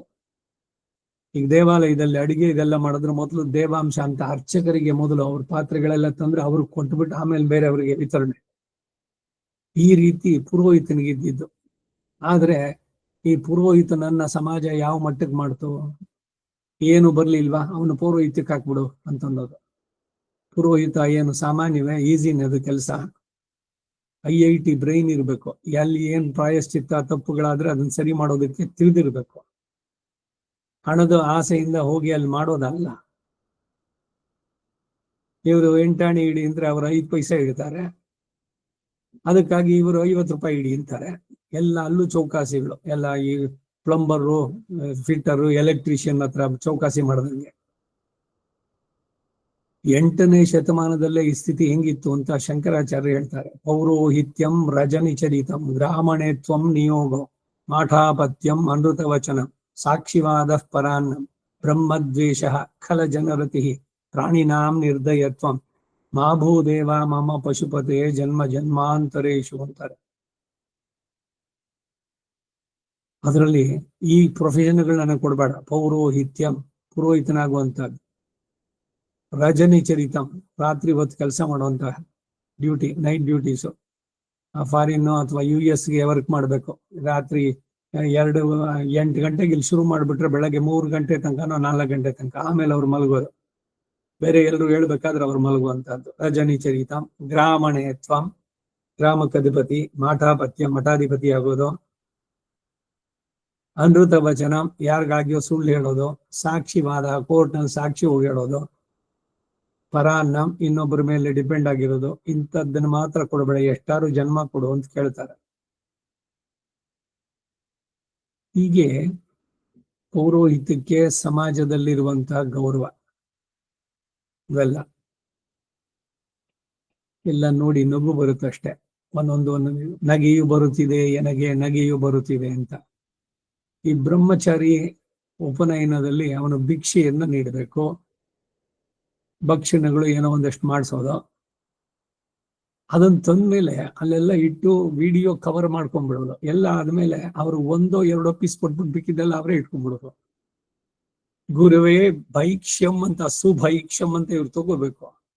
ಅದು ಗುರುಗಿ ಕೊಡುವಂತದ್ದನ್ನ ಅದ್ರಲ್ಲಿ ಪಾಲ್ ಯಾಕೆ ತಗೋಬೇಕು? ಇವ್ರು ಬೇಕಿದ್ರೆ ಬೇರೆ ಮಾಡಿಸಿ ತಗೊಳ್ಬೇಕು. ಮಾಮ ಹಂಗಳಿಗೆಲ್ಲ 1-2 ವೆಚ್ಚಿಕ್ರೆ ಅಂತಂದ್ರು. ಎಲ್ಲ ನಾನ್ ತಿನ್ಬೇಕಾ ಕೂತ್ಕೊಂಡು? ನನ್ ಜೊತೆಗೆ ಬಂದವ್ರು ಯಾರಿದ್ದಾರೆ ಅವ್ರಿಗೆ ಅದು ಶೇರ್ ಆಗತ್ತೆ, ಸತ್ಪಾತ್ರ ದಾನ ಆಗತ್ತೆ. ಅದು ಆದ್ರೂ ಅವರು ಆಚರಣೆನಲ್ಲಿ ಹೆಂಗ್ ಬಂದ್ಬಿಟ್ಟಿದೆ ಅಂದ್ರೆ ಇದು ಆ ಕೊಬ್ಬರಿ ಬಟ್ಲು ಭಿಕ್ಷೆ ಜೊತೆಗೆ ಅದಕ್ಕೆ ಒಂದು ಬೆಳ್ಳಿ ಬಟ್ಲು. ಆ ಬೆಳ್ಳಿ ಬಟ್ಲು ಈ ಮಕ್ಕಳಾಟದ್ದಿರುತ್ತಲ್ಲ, ಈಗ ಗಂಡು ಮಗು ಬಿಟ್ರೆ ಒಂದು ಪುಟ್ಟ ಕೃಷ್ಣ, ಹೆಣ್ಮಕ್ಳಾದ್ರೆ ಒಂದು ಚಿಕ್ಕದು ಆ ಬಟ್ಲು ಅಂತ ಕೊಡೋದು ಸಿಲ್ವರ್ದು. ಅದು ಯಾತಕ್ಕೆ? ಅದು ಯಾವ್ದಕ್ಕೂ ಉಪಯೋಗ ಇಲ್ಲ. ಭಿಕ್ಷೆಗೆ ಈ ತರದ್ದು ಕೊಡೋದು. ಖರ್ಚು ಮಾಡಿರ್ತಾರೆ ಬೇಕಾದಷ್ಟು, ಅಡಿಗೆಗೆ ಮತ್ತೊಂದಕ್ಕೆ 2 ಲಕ್ಷ 2.5 ಲಕ್ಷ ಟೋಟಲ್ ಕಾಂಟ್ರಾಕ್ಟ್. ಈ ಪುರೋಹಿತನು ಕೊಡೋದ್ರ ಈ ಚೌಕಾಸಿಗಳು ಎಲ್ಲ ನಿಮ್ಗೆಲ್ಲ ಗೊತ್ತಿರೋದೆ. ಯಾವ ಸ್ಥಿತಿನಲ್ಲಿ ಇಟ್ಟಿದ್ದೀವಿ ಪೌರೋಹಿತ್ಯದ ಬಗ್ಗೆ, ನಮ್ಗೆ ಎಷ್ಟು ಗೌರವ ಇದೆ. ಬಟ್ ಅವ್ರು ಬೇಕು ಕೆಲಸಕ್ಕೆ ಮಾತ್ರ. ಸಮಾಜ ಇದನ್ನ ತಿಳಿದು ಅವ್ರು ಬದಲಾಯಿಸ್ಕೊಂಡ್ರೆ ಅವರಿಗೆ ಕ್ಷೇಮ. ಶ್ರೀರಾಮ ಪಟ್ಟಾಭಿಷೇಕದ್ದು ಈ ಶುಭೋದಯದಲ್ಲಿ ಬರೆದಿದ್ದಾರೆ ನೋಡಿ. ಆ ಬೃಹಸ್ಪತಿಯಾಗಿ ಬಂದವನು ಅವನ ಪತ್ನಿಯನ್ನ ಕರೆದು ಮೊದಲು ಅವರಿಗೆಲ್ಲ ಉಪಚಾರಗಳೆಲ್ಲ ಮಾಡಿ ಎಲ್ಲವನ್ನು ಕೊಟ್ಟು ಕರ್ಕೊಂಡೋಗಿ ಮನೆಯಲ್ಲಿ ಬಿಟ್ಬಿಟ್ಟು ಆಮೇಲೆ ಬಂದು ನೀವು ಕಂಟಿನ್ಯೂ ಮಾಡಿ ಅಂತ ಇದೆ ಅದರಲ್ಲಿ. ಪುರೋಹಿತನಿಗೆ ಕೊಡಬೇಕಾದಂತಹ ಗೌರವ ಇವುಗಳು. ಸಾಕು, ಹೋಗೋಣ ಮುಂದಕ್ಕೆ. ಪುರೋದಸಾಂ ಪೌರೋಹಿತ್ಯ. ದೇವ ಪುರೋಹಿತ ಬೃಹಸ್ಪತಿ ಬುದ್ಧಿಶ್ರೇಷ್ಠರಲ್ಲಿ ಅಗ್ರಗಣ್ಯನಾಗಿ ಇರುವಂತ ಬೃಹಸ್ಪತಿ ನಾನೇನೆ ದೇವಗುರು. ಜ್ಞಾನ ವಿಜ್ಞಾನಗಳಿಂದ ಬೃಹತ್ತಾದ ಪತಿ ಎಂಬುದರಿಂದಲೇ ಬೃಹಸ್ಪತಿ ಆ ಶಬ್ದಕ್ಕೇನೆ ಉತ್ಕರ್ಷ. ಲೋಕೆ ಬೃಹಸ್ಪತಿ ವನಸ್ಪತಿ ತಾರತಮ್ಯಂ ಅಂತಾರೆ ಶ್ರೀಸ್ತವದಲ್ಲಿ ಪರಾಶರ ಭಟ್ರು. ಬೃಹಸ್ಪತಿ ಇನ್ನೊಂದದಕ್ಕೆ ಆಪೋಸಿಟ್ ವನಸ್ಪತಿ. ಸೇನಾನೀನಾಂ ಸೇನಾ ನಾಯಕರಲ್ಲಿ ಸ್ಕಂದ. ದೇವಸೇನಾ ನಾಯಕನು ನಾನೇ ಆಗಿದ್ದೇನೆ. ಸುಬ್ರಹ್ಮಣ್ಯ, ವಡಿವೇಲ, ಕಾರ್ತಿಕೇಯ.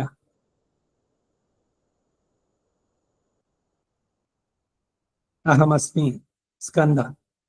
ಇಲ್ಲಿ ಅಹಂ ಎಂದು ಪ್ರಥಮ ವಿಭಕ್ತಿ ಇರುವುದರಿಂದ ಪೂರ್ವಾರ್ಧದ ಅನ್ವಯ ಕೂಡುವುದಿಲ್ಲ. ಸರಸಾಂ ಭೂಮಿಯಿಂದ ಸುತ್ತುವರಿಸಲ್ಪಟ್ಟಂತ ಜಲಾಶಯಗಳಲ್ಲಿ, ಅಂದರೆ ಪ್ರವಾಹವಿಲ್ಲದೆ ಸರಸ್ಸುಗಳು ಅಂತ ಹೇಳಿಸಿಕೊಳ್ಳುವ ಜಲಾಶಯಗಳಲ್ಲಿ ಎಂಬ ಭಾವ. ಸಾಗರೋಸ್ಮಿ ನಾನು ಶ್ರೇಷ್ಠವಾದ ಅಗಾಧವಾಗಿ ಅಲೆಗಳಿಂದ ಘೋಷಿಸುವಂತಹ ಅನೇಕ ರತ್ನಗಳಿಗೆ ಆಕರವಾಗಿ ರತ್ನಾಕರ ಅನ್ನೋ ಹೆಸರಿಂದ ಹೇಳುವ ಬಹು ವಿಶಾಲವಾಗಿರುವ ಪ್ರಸಿದ್ಧನಾದ ಸಾಗರವೇ ನಾನಾಗಿದ್ದೇನೆ ಅಂತಾರೆ. ಭಗವಂತ ಒಂದೊಂದೇ ಹೇಳ್ತಾ ಬರ್ತಾ ಇದ್ದಾನೆಲ್ಲ.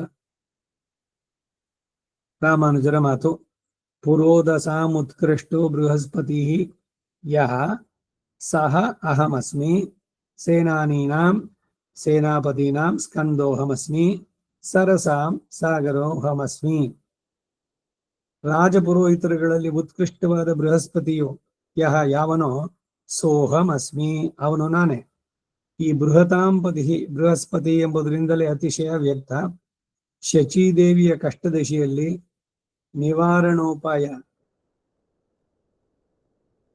ನಿವಾರಕೋಪಾಯ ಬೃಹಸ್ಪತಿ.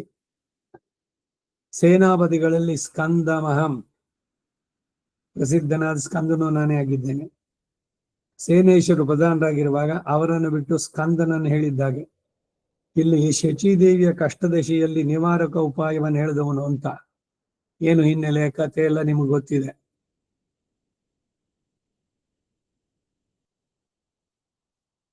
ಏನು?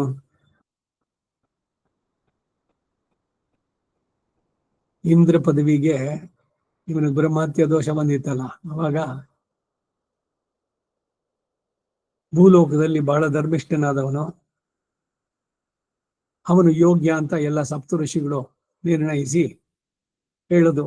ನಹುಷ ಮಹರ್ಷಿ, ಅವನು ರಾಜರ್ಷಿ, ಅವನು ಈ ಪಾಠಕ್ಕೆ ಸರಿ ಅಂತ ನಹುಷನನ್ನ ಬಂದು ಪ್ರಾರ್ಥನೆ ಮಾಡಿದ್ರು. ನೀನು ಸ್ವರ್ಗದಲ್ಲಿ ಇಂದ್ರ ಪದವಿಯನ್ನ ಪಡಿ, ಇರು ನೀನು ಅಲ್ಲಿ ದೇವತೆಗಳಿಗೆ ಅಧಿಪತಿಯಾಗಿ ಎಲ್ಲ ಲೋಕದ ಹಿತ ಇದೆಲ್ಲ ನಡೆಸ್ಬೇಕಾದ್ರೆ ಇರಬೇಕು ಅದಕ್ಕಾಗಿ ಅಂತ. ಇವನು ಒಪ್ಕೊಂಡ, ಬಹಳ ವಿನಯದಿಂದಾನೆ ಸ್ವರ್ಗ ಲೋಕಕ್ಕೆ ಕರ್ಕೊಂಡು ಹೋದ್ರ. ಅವನ್ನ ಸಿಂಹಾಸನದ ಮೇಲೆ ಕೂತ್ಕೊಂಡ. ಎಲ್ಲರೂ ಇವರೆಲ್ಲ ಅವನನ್ನ ಕೊಂಡಾಡಿದ್ರು, ನಮಸ್ಕರಿಸಿದ್ರು. ಸಪ್ತಋಷಿಗಳಿಂದಲೂ ಸೇವಿಸಲ್ಪಡುವಂತವನು. ಎಲ್ಲ ಅಷ್ಟದಿಕ್ಪಾಕಲು, ಅಗ್ನಿ, ವರುಣ, ವಾಯು ಎಲ್ಲ. ಅಲ್ಲಿ ಕೂತಿದ ತಕ್ಷಣ ಅವನಿಗೆ ತಲೆ ತಿರುಗ್ಬಿಡ್ತು ನಹುಷನಿಗೆ. ನಾನು ಇಂದ್ರ, ಇವಾಗ ಎಲ್ಲ ನಾ ಹೇಳಿದ ಮಾತನ್ನೆಲ್ಲರೂ ಕೇಳಬೇಕು. ಹೌದಪ್ಪ, ನೀನ್ ಆ ಪೊಸಿಷನ್ ಅಲ್ಲಿ ಇದೆಯಾ, ಒಪ್ಬೇಕಾದ್ದೇ ಮಾತು ಅಂತ. ಆಮೇಲೆ ಏನಾಯ್ತು ಅಂದ್ರೆ, ಈಗ ನಾನು ಇಂದ್ರ ಆದ್ಮೇಲೆ ಇಂದ್ರನ ಪತ್ನಿಯು ನನ್ನವಳಾಗ್ಬೇಕು. ಇವಾಗ ಅವಳು ನನ್ನ ಹೆಂಡತಿ ಆಗ್ಬೇಕು ಅಂದ. ಯಾವ್ದೋ ಅತಿರೇಕಕ್ಕೆ ಬಂತಲ್ಲ, ಪೊಸಿಷನ್ ಕೊಟ್ಟಿದ್ರೆ ಸರಿ. ಇಂದ್ರನ ಹೆಂಡತಿ ಅವಳೆ ಶಚಿದೇವಿ. ಅವಳು ಬೃಹಸ್ಪತಿ ಹತ್ರ ಹೋದ್ಲು. ಏನಿದು, ಈ ನಹುಷನನ್ನ ಇಂದ್ರನಾಗಿ ಕೂರಿಸಿ ಇವಾಗ ನಾನು ಅವನ ಪತ್ನಿ ಆಗ್ಬೇಕಂತೆ ಅಂತ.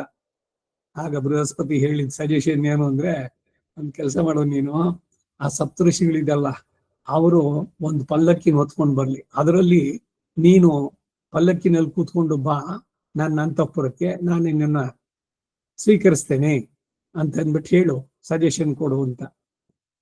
ಹಾಗೆ ರಕ್ಷಕೆ ಮಾಡಿದ್ದು ಹೇಗೆ ಅನ್ನೋದಕ್ಕಾಗಿ ಇದನ್ನ ಹೇಳಿದೆ. ಸರಿ, ಎಲ್ಲ ಎತ್ಕೊಂಡಿದ್ರು. ಅಗಸ್ತ್ಯರು ಸ್ವಲ್ಪ ಕುಳ್ಳು ಅವರಲ್ಲಿ.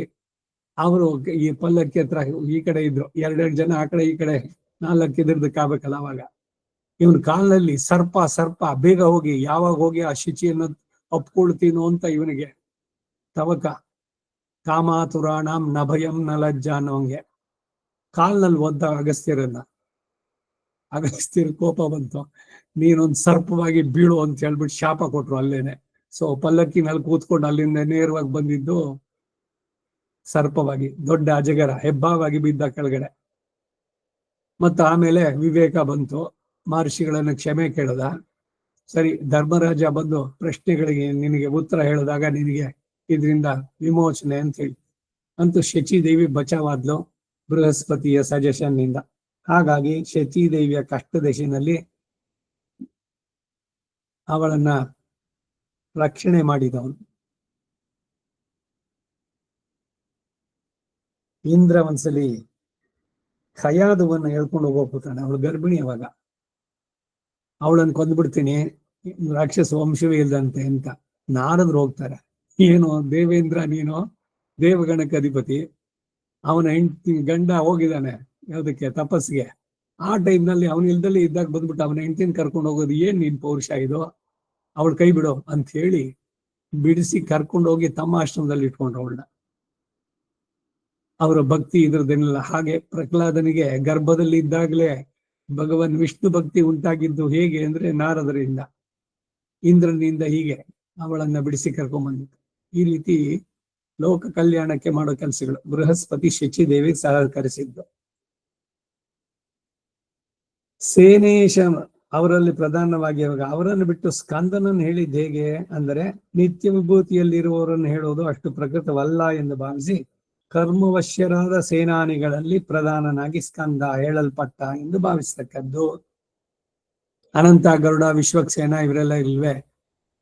ಈಗ ಸೇನೇಶಂ ದ್ವಾರಪಾಲ, ಕುಮುದ ಮುಖ. ಸೇನೇಶ ಅಂದ್ರೆ ಅವನು ವಿಶ್ವಕ್ಸೇನ. ಇಲ್ಲಿ ಸೇನಾನಿನಾಂ ಅಹಂ ಸ್ಕಂದ ಅಂತ ಹೇಳ್ದ. ಮತ್ತೆ ನಿತ್ಯ ಸೂರ್ಯಗಳಲ್ಲಿರೋನನ್ನ ಹೇಳಿದೆ. ಈ ಸ್ಕಂದನ್ ಯಾಕೆ ಹೇಳ್ತು ಅಂತಂದ್ರೆ, ಇವರೆಲ್ಲ ಕರ್ಮದ ಅಚೇತನರು, ಅವರೆಲ್ಲ ವೈಕುಂಠದಲ್ಲಿ ಇರುವಂತವ್ರು. ಅನಂತ, ಗರುಡ, ವಿಶ್ವಕ್ಸೇನ ಎಲ್ಲ. ಅದರಿಂದ ಡಿಫ್ರೆನ್ಸ್. ದೇವಗಣಕ್ಕೆ ಯಾರು ದೇವಗಣ, ಇಂದ್ರನ ಜೊತೆಗಿರೋರೆಲ್ಲ. ಇಲ್ಲಿರೋ ದೇವತೆಗಳೆಲ್ಲ ಯಾರು? ಎಲ್ಲ ನಮ್ಮಂತ ಆತ್ಮಗಳೇನೆ. ಸ್ವರ್ಗ ಕಾಮೋ ಯಜೇತ. ಇಲ್ಲಿ ಯಜ್ಞ ಹೋಮ ಮಾಡಿದ್ರು, ಅದಕ್ಕೆ ಅವ್ರಿಗೆ ಸಿಕ್ತು ಸ್ವರ್ಗವಾಸ. 100 ಯಜ್ಞ ಮಾಡಿದ್ರೆ ಶತಕ್ರತು ಅಂತ ಇಂದ್ರನಿಗೆ ಹೆಸರು. ಇಂದ್ರ ಪದವಿ ಸಿಗುತ್ತೆ ಡೆಫಿನೆಟ್. ಆದ್ರೆ ಆ 100 ಯಜ್ಞ ಮಾಡೋಕೆ ಅವನ್ ಬಿಡೋಲ್ಲ. ಇಲ್ಲಿ ಅವನ್ ಕುರ್ಚಿ ಕಿತ್ಕೊಂಡ್ಬಿಡ್ತಿರೋ ಅಂತ ಏನಾದ್ರು ಕಳಿಸ್ತಾನೆ, ರಂಬೆನೋ ಊರ್ವಶಿನೋ ಇಲ್ಲ ಇನ್ನೇನೋ ಮಾಡೋದು. ಇವ್ರು ಹೋಮ ಮಾಡ್ತಿದ್ರು, ಯಜ್ಞದ ಕುದುರೆ ಕದ್ದು ಬಿಡೋದು. ಇಂದ್ರ ಮಾಡೋದು ಒಳ್ಳೆ ಕೆಲಸನೇನೋ. ಈ ಸಗರ ಚಕ್ರವರ್ತಿ ವೃತ್ತಾಂತದಲ್ಲಿ ಬರ್ಬೇಕಾದ್ರೆ ಕದ್ದವನು ಯಾರು? ಅಶ್ವಮೇಧ ಯಾಗನ ಕುದುರೆನ ಅಂದ್ರೆ ಇವನೇ ಇಂದ್ರ. ತಗೊಂಡೋಗ್ಬಿಟ್ಟು ಪಾತಾಳದಲ್ಲಿ ಆ ಕಪಿಲ ಮಹರ್ಷಿ ಇದ್ರಲ್ಲಿ ಬಿಟ್ಬಿಟ್ಟ ಅದನ್ನ ತಗೊಂಡೋಗಿ. ಇವರೆಲ್ಲ 60,000 ಮಕ್ಕಳು ಭೂಮಿಯನ್ನು ಅಗದು ಪಾತಾಳಕ್ಕೆ ಹೋಗಿ ಅಲ್ಲಿ ನೋಡಿದ್ರೆ ಯಜ್ಞದ ಕುದುರೆ ಮೇಯ್ತಾ ಇದೆ. ಅವನ ಪಕ್ಕದಲ್ಲಿ ಇದು ಇದ್ದ, ಇವನೇನೆ ಕದ್ದಿರೋನು ಅಂತ ವಿಚಾರನೂ ಮಾಡ್ಲಿಲ್ಲ. ಅವನ ಮೇಲೆ ಹೋದ್ರು. ಅವನ ಒಂದು ಹುಂಕಾರದಲ್ಲಿ ಎಲ್ಲರೂ ಭಸ್ಮ ಆದ್ರು. ರಾಮಾಯಣದ ಬಾಲಕಾಂಡದಲ್ಲಿ ಬರೋ ವೃತ್ತ ಅಂತ. ಸಗರನ 60,000 ಮಕ್ಕಳು. ಅವ್ರಿಗೆ ಮೋಕ್ಷ ಕೊಡಿಸಿದವನು ಭಗೀರಥ. ಅವನು ಭಗೀರಥ ಪ್ರಯತ್ನದಿಂದ ಹೀಗೆಲ್ಲ ಅಂತೂ ದೇವತೆಗಳಲ್ಲಾಗ್ಲಿ ಈ ರೀತಿಯ ಕಥೆಗಳು ಇವುಗಳೆಲ್ಲ ಅಹಂಕಾರ, ನನ್ನ ಬಿಟ್ರಿಲ್ಲ, ಅದಕ್ಕಾಗಿ ಇಲ್ಲ ಅದನ್ನ ಕಸ್ಕೊಳ್ಳೋಕೆ ಈ ಎಲ್ಲ ರೀತಿದು ನಡೆಯುತ್ತೆ. ಕರ್ಮವಶ್ಯರಾದಂತಹ ಸೇನಾನಿಗಳಲ್ಲಿ ಪ್ರಧಾನವಾಗಿ ಸ್ಕಂದ ಅಂತ ಹೇಳಿದ್ದು ಸರಿಯಾಗುತ್ತೆ ಎಂದು. ಅದಕ್ಕಾಗಿ ಸ್ವರ್ಗಾದಿ ಲೋಕಗಳ ಸೇನಾ ನಾಯಕರನ್ನ ಮನಸ್ಸಿನಲ್ಲಿಟ್ಟು ಸೇನಾಪತಿನಾಂ ಎಂಬ ವ್ಯಾಖ್ಯಾನ. ನಿತ್ಯ ವಿಭೂತಿಯಲ್ಲಿರುವವನು ಒಬ್ಬನೇ ಸೇನೇಶ. ಆದ್ದರಿಂದ ಬಹುವಚನಕ್ಕೂ ನಿರ್ಧಾರಣ ಷಷ್ಟಿಗೂ ಅವಕಾಶವೇ ಇಲ್ಲ ಇಲ್ಲಿ. ಸರಸಾಂ ಸರಸ್ಸುಗಳಲ್ಲಿ ಸಾಗರೋಹಂ ಅಸ್ಮಿ. ಮಹತ್ತಾದ ನಿರುಪಮವಾದ ಸಾಗರವು ನಾನೇ ಆಗಿದ್ದೇನೆ. ಸರಸ್ಸು ಅಂತಂದ್ರೆ ಏನು ಅಂದ್ರೆ ಸುತ್ತಲೂ ಭೂಮಿಯಿಂದ ಸುತ್ತುವರಿಯಲ್ಪಟ್ಟದ್ದು. ಒಂದು ಸರೋವರ, ಒಂದು ಲೀಕ್ ಏನ್ ಹೇಳ್ತೀವೋ ಅದು, ಪಾಂಡ್ ಅಂತ ಏನ್ ಹೇಳ್ತೀವಿ ಅಥವಾ ಲೀಕ್ ಅಂತ ಅದು. ಹಾಗೆ ನೋಡಿದಾಗ ಸಾಗರ ಸುತ್ತು ಎಲ್ಲ ಕಡೆನೂ ಇದೆ ಸಾಗರಕ್ಕೆ ಇದರಲ್ಲಿ. ಅದರಿಂದ ಸಾಗರೋಹಂ ಅಸ್ಮಿ ಅಂತಂದ. ಸರಸಾಂ ಸಾಗರೋಸ್ಮಿ.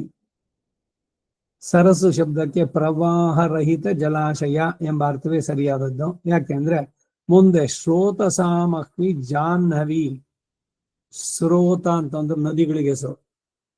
ಸಮುದ್ರ ಸ್ರೋತಾನ ಮಧಿಪತಿ ಜಯಾದಿ ಹೋಮದಲ್ಲಿ ಸ್ರೋತ ಅಂತಂದ್ರೆ ನದಿಗಳು. ಹಾಗೆ ನದಿಗಳಲ್ಲಿ ನಾನು ಜಾಹ್ನವಿ. ಋಷಿಯ ಬಲಗಿವಿಯಿಂದ ಮತ್ತೆ ಬಂದವನು. ಅವನ ಆಪೋಷಣ ಒಂದು ಆಪೋಷಣ ನೀರು ತಗೊಂಡ್ಬಿಟ್ಟ ಒಂದೇ ಸಲ. ಅಚ್ಯುತಾಯ ನಮ ಅಂತ ಹೇಳುವಂಗೆ ಅಷ್ಟು ಗಂಗೆನೂ ಕುಡಿದು ಬಿಟ್ಟಿದ್ದ ಮಹರ್ಷಿ. ಜಾಹ್ನವಿ ನದಿಗಳಲ್ಲಿ ನಾನು ಗಂಗೆ ಅಂತ ಮುಂದೆ ಹೇಳೋದ್ರಿಂದ ಎಲ್ಲ ಕಡೆಯೂ ಆದಿತ್ಯಾನಾಂ ಅಹಂ ವಿಷ್ಣು ಸೇನಾನೀನಾಂ ಅಹಂ ಸ್ಕಂದ. ಹೀಗೆ ಪ್ರಥಮಾಂತದಲ್ಲಿ ಸಾಮಾನಾಧಿಕರಣ್ಯ ಇರುವಾಗ ಈ ಶ್ಲೋಕ ಪೂರ್ವಾರ್ಧದಲ್ಲಿ ಮಾತ್ರ ಪುರೋದಸಾಂಚ ಮುಖ್ಯಂ ಅಹಂ ವಿದ್ಧಿ ಪಾರ್ಥ ಬೃಹಸ್ಪತಿಂ ಅಂತ ಬೇರೆ ವಿಧವಾಗಿ ಹೇಳಿದ ಕಾರಣ ಏನು ಎಂಬ ಪ್ರಶ್ನೆ ಯುಕ್ತವಾಗಿದೆ. ಅದಕ್ಕೆ ಪ್ರಾಜ್ಞರ ಸಮಾಧಾನ ಹೇಳುವುದು ಅವಶ್ಯಕ.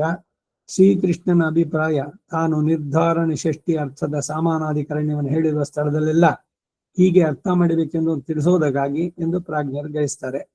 ಆದಿತ್ಯಾನಾಂ ಅಹಂ ವಿಷ್ಣು ಅನ್ನೋದಕ್ಕೆ ಆದಿತ್ಯಾನಾಂ ಮುಖ್ಯಂ ಮಾಂ ವಿದ್ಧಿ ವಿಷ್ಣುಂ ಎಂದು ಅರ್ಥ ಮಾಡ್ತಕ್ಕದ್ದು ಅನ್ನೋದು ತಾತ್ಪರ್ಯ. ವಿದ್ಧಿ ಎಂಬ ಕ್ರಿಯಾಪದ ಮಾಂ ಎಂಬುದರಿಂದ ಹೇಳಲ್ಪಟ್ಟ ಶ್ರೀಕೃಷ್ಣನು ಬೃಹಸ್ಪತಿಯು ಸಹ ಬೇರೆ ಎಂದು ಶರೀರಾತ್ಮ ಭಾವದಿಂದ ಸಾಮಾನಾಧಿಕರಣ್ಯ ಎಂದು ಸೂಚಿಸುತ್ತೆ. ಅಶ್ವವನ್ನು ತುರಗ ಎಂದು ವಿದ್ಧಿ ತಿಳಿ ಎಂದು ಹೇಳುವುದು ಹಾಸ್ಯಾಸ್ಪದ. ಇದರಿಂದ ಸ್ವರೂಪೈಕ್ಯಾಭಿಪ್ರಾಯಕ್ಕೆ ಅನುಕೂಲವೇ ಇಲ್ಲ. ಅವತಾರಿಯಾದ ನಾನೇ ಬೃಹಸ್ಪತಿಗೆ ಅಂತರಾತ್ಮನಾಗಿದ್ದೇನೆ, ಆ ಕಾರಣದಿಂದ ಅವನು ನಾನೇ ಎಂಬಲ್ಲಿ ಭೇದ ಭಾವವನ್ನು ಈ ಪೂರ್ವಾರ್ಧದಲ್ಲಿ ತೋರಿಸುವ ಅನ್ವಯ ವ್ಯಕ್ತಗೊಳಿಸುತ್ತೆ. ಇದಕ್ಕೆ ನಿದರ್ಶನವಾಗಿ ಶ್ರೀ ವಾಲ್ಮೀಕಿ ಮಹರ್ಷಿ ಅದ್ಭುತ ಶ್ಲೋಕ ಸುಮಿತ್ರೆ ಬಾಯಿನಲ್ಲಿ ಹೇಳಿಸಿದ್ದು ಲಕ್ಷ್ಮಣನಿಗೆ. ರಾಮಂ ದಶರಥಂ ವಿದ್ಧಿ ಮಾಂ ವಿದ್ಧಿ ಜನಕಾತ್ಮಜಾಂ ಅಯೋಧ್ಯಾಂ ಅಟಮೀಂ ವಿದ್ಧಿ ಗಚ್ಚತಾತ ಯಥಾಸುಖಂ. ಸಾಮಾನಾಧಿಕರಣ್ಯ ಹೀಗೆ ಅನುಸಂಧೇಯ. ಈಗ ಸೇನಾನಿನಾಂ ಅಹಂ ಸ್ಕಂದ ಅಂದ್ರೆ ಇವನೇನೆ ಸುಬ್ರಹ್ಮಣ್ಯ ಆಗ್ಬಿಟ್ಟ ಅಂದ್ರೆ ಸುಬ್ರಹ್ಮಣ್ಯ ಅನ್ನೋ ಚೇತನಕ್ಕೆ ಅಂತರಾತ್ಮನಾಗಿರೋನು ಅವನು. ಯಾವುದನ್ನು ಹೇಳ್ತೀವೋ ಅಲ್ಲಿ ರುದ್ರಾಣಾಮ್ ಅಂತಂದಾಗ ಅವನಿಗೆ ಅಂತರಾತ್ಮನಾಗಿ ಅವನಿರೋನು. ಇವನೇನೇ ರುದ್ರ ಅಲ್ಲ, ರುದ್ರಾತ್ಮಕನಾಗಿ, ರುದ್ರ ದೇಹಾತ್ಮಕನಾಗಿ ಇರೋನು, ಅಂತರ್ಯಾಮಿಯಾಗಿ ಅವನಿಗೆ. ಆ ರುದ್ರ ಪದವಿ ಇನ್ನೊಂದು ಆತ್ಮ, ಈಗ ನಮಗೆ ಅಂತರಾತ್ಮನಾಗಿದ್ದಾನೆ. ಯೋಹಮಸ್ಮಿ ಬ್ರಹ್ಮ ಅಹಮಸ್ಮಿ. ನಾವು ಅಹಮಸ್ಮಿ ಬ್ರಹ್ಮ ಅಹಮಸ್ಮಿ ಅಂತ ಹೇಳೋಲ್ಲ. ಮತ್ತು ಆ ಪದ ಹೀಗೆ ಅಂದ್ರೆ ಅಹಂ ಬ್ರಹ್ಮಾತ್ಮಕಮಸ್ಮಿ, ನಾನು ಬ್ರಹ್ಮವನ್ನೇ ಆತ್ಮವನ್ನಾಗಿ ಹೊಂದಿದ್ದೇನೆ, ನಾನೇ ಬ್ರಹ್ಮ ಅಲ್ಲ. ನಾ ಬೇರೆ, ಬ್ರಹ್ಮ ಬೇರೆ. ಹಾಗೆ ಇಲ್ಲೂ ಕೂಡ ಅಷ್ಟೆ.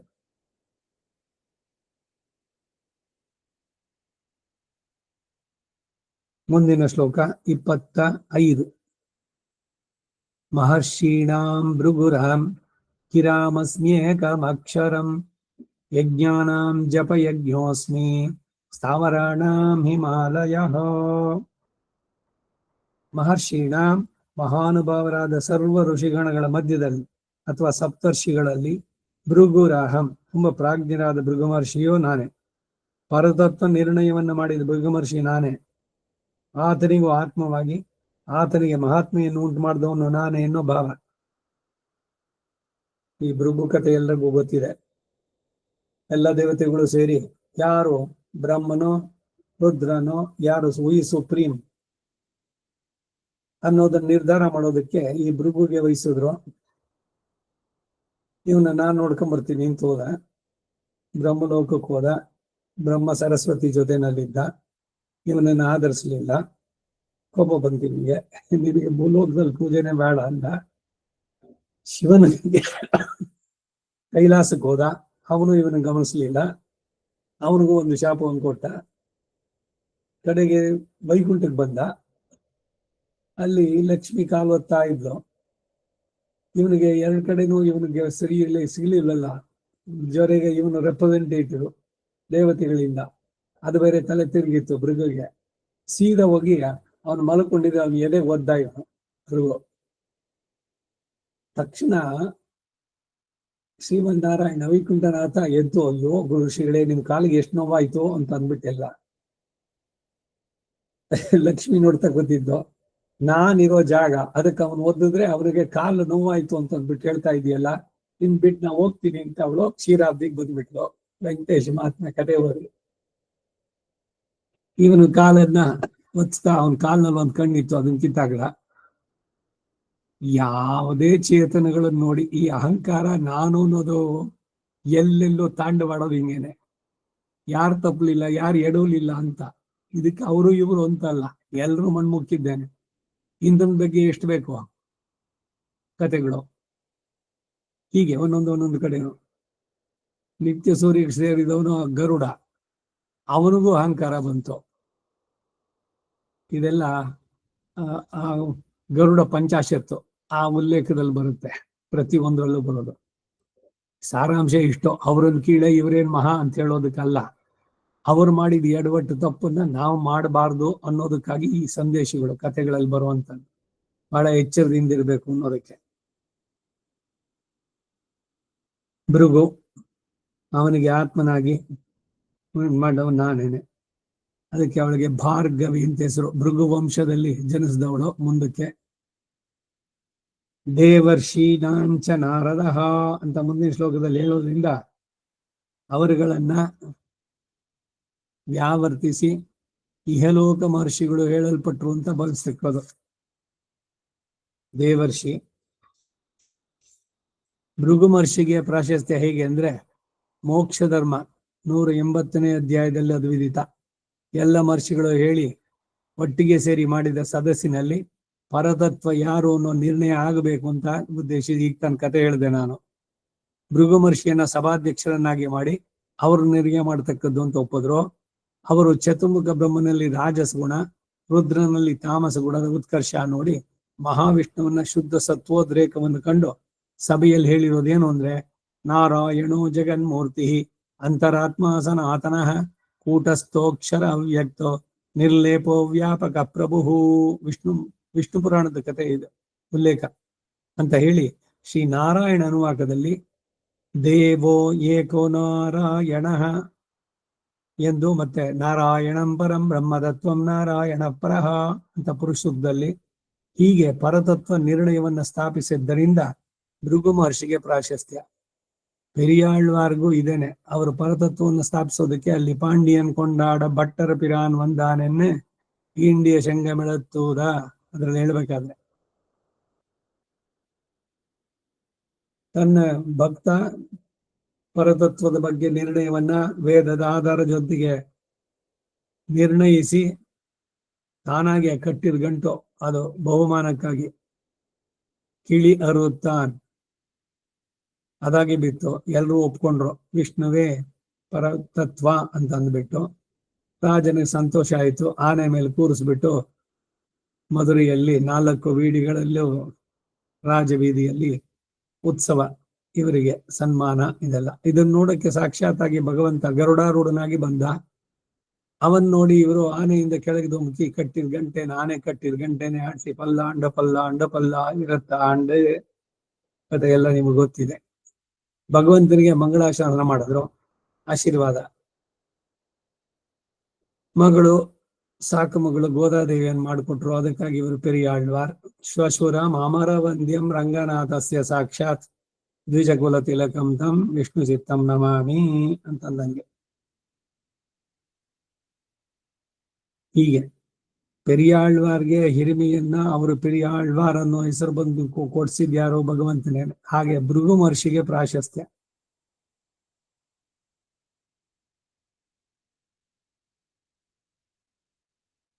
ಇಲ್ಲಿ ಕೂಟಸ್ಥ ಅಕ್ಷರ ಅವ್ಯಕ್ತ ಶಬ್ದಗಳು ಪರಮಾತ್ಮನನ್ನೇ ಬೋಧಿಸುತ್ತೆ.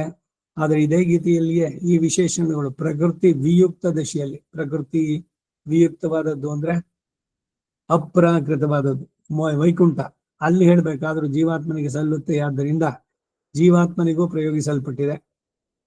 ಗೀತೆ 12 ಅಧ್ಯಾಯ ಮೊದಲನೇದು 15ನೇ ಅಧ್ಯಾಯಗಳನ್ನು ನೋಡಿ ಅಂತಾರೆ. ಪ್ರಕರಣಕ್ಕೆ ಅನುಗುಣವಾಗಿ ಅರ್ಥ ಮಾಡಿಕೊಳ್ಳತಕ್ಕದ್ದಾಗಿದೆ. ಇದು ಬಹಳ ಹಿಂದೆನೂ ಹೇಳಿದ್ದೆ. ಒಂದೇ ಪದ ಆ ಸಂದರ್ಭದಲ್ಲಿ ಯಾರನ್ನ ಉದ್ದೇಶಿಸಿ ಹೇಳ್ತಾ ಇದೆ ಅಂತ. ಯಚ್ಚೇತ್ ವಾಂಗ್ ಮನಸಿ ಪ್ರಾಜ್ಞ ತದ್ಯಚ್ಚೇತ್ ಶಾಂತಾತ್ಮನಿ ಅಂತ ಹೀಗೆ ಒಂದು ಶ್ಲೋಕ ಕಠೋಪನಿಷತ್ನಲ್ಲಿ ಬರುವಂತದ್ದು. ಮೊದಲನೇದು ಆತ್ಮ ಅಂತ ಬಂದಾಗ ಅದು ಪ್ರಕೃತಿಗೆ ಸೇರುತ್ತೆ. ಎರಡನೇದಾಗಿ ಬಂದಾಗ ಅದು ಜೀವಾತ್ಮನಿಗೆ. ಮೂರನೇದು ಬಂದಾಗ ಅದು ಪರಮಾತ್ಮನಿಗೆ. ಹೀಗೆ ಒಂದೊಂದೇ ಹಂತದಲ್ಲಿ ಎಲ್ಲ ಕಡೆನೂ ಆತ್ಮ ಆತ್ಮ ಅಂತ ಹೇಳಿದ್ರು ಕೂಡ ಆ ಶ್ಲೋಕಕ್ಕೆ ಅರ್ಥವನ್ನು ಹೇಳ್ಬೇಕಾದ್ರೆ ಹೀಗೆ.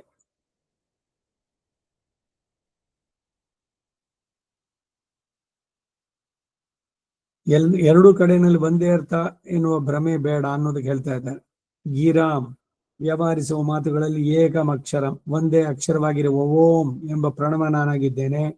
ಓಂ ಎಂಬಲ್ಲಿ 3 ಅಕ್ಷರ ಇರುವಾಗ ಅದು ಒಂದು ಅಕ್ಷರ. ಹೇಗೆ ಅಂದ್ರೆ ಅಕ್ಷರಾಣಾಂ ಅಕಾರೋಸ್ಮಿ ಎಂದು ಮುಂದೆ ಇರೋದ್ರಿಂದ ಇಲ್ಲಿ ಗಿರಾಮ್ ಎಂಬ ವಿಶೇಷ ಅರ್ಥಗಳನ್ನು ಬೋಧಿಸುವ ಒಂದು ಅಕ್ಷರ ಶಬ್ದ ಬೋಧಿತವಾಗಿರೋದ್ರಿಂದ ಓಂ ಎಂಬ ಪ್ರಣವನ್ನು ತಿಳಿಸುತ್ತೆ ಎಂದು ಅರ್ಥ ಮಾಡಬೇಕಾಗುತ್ತೆ.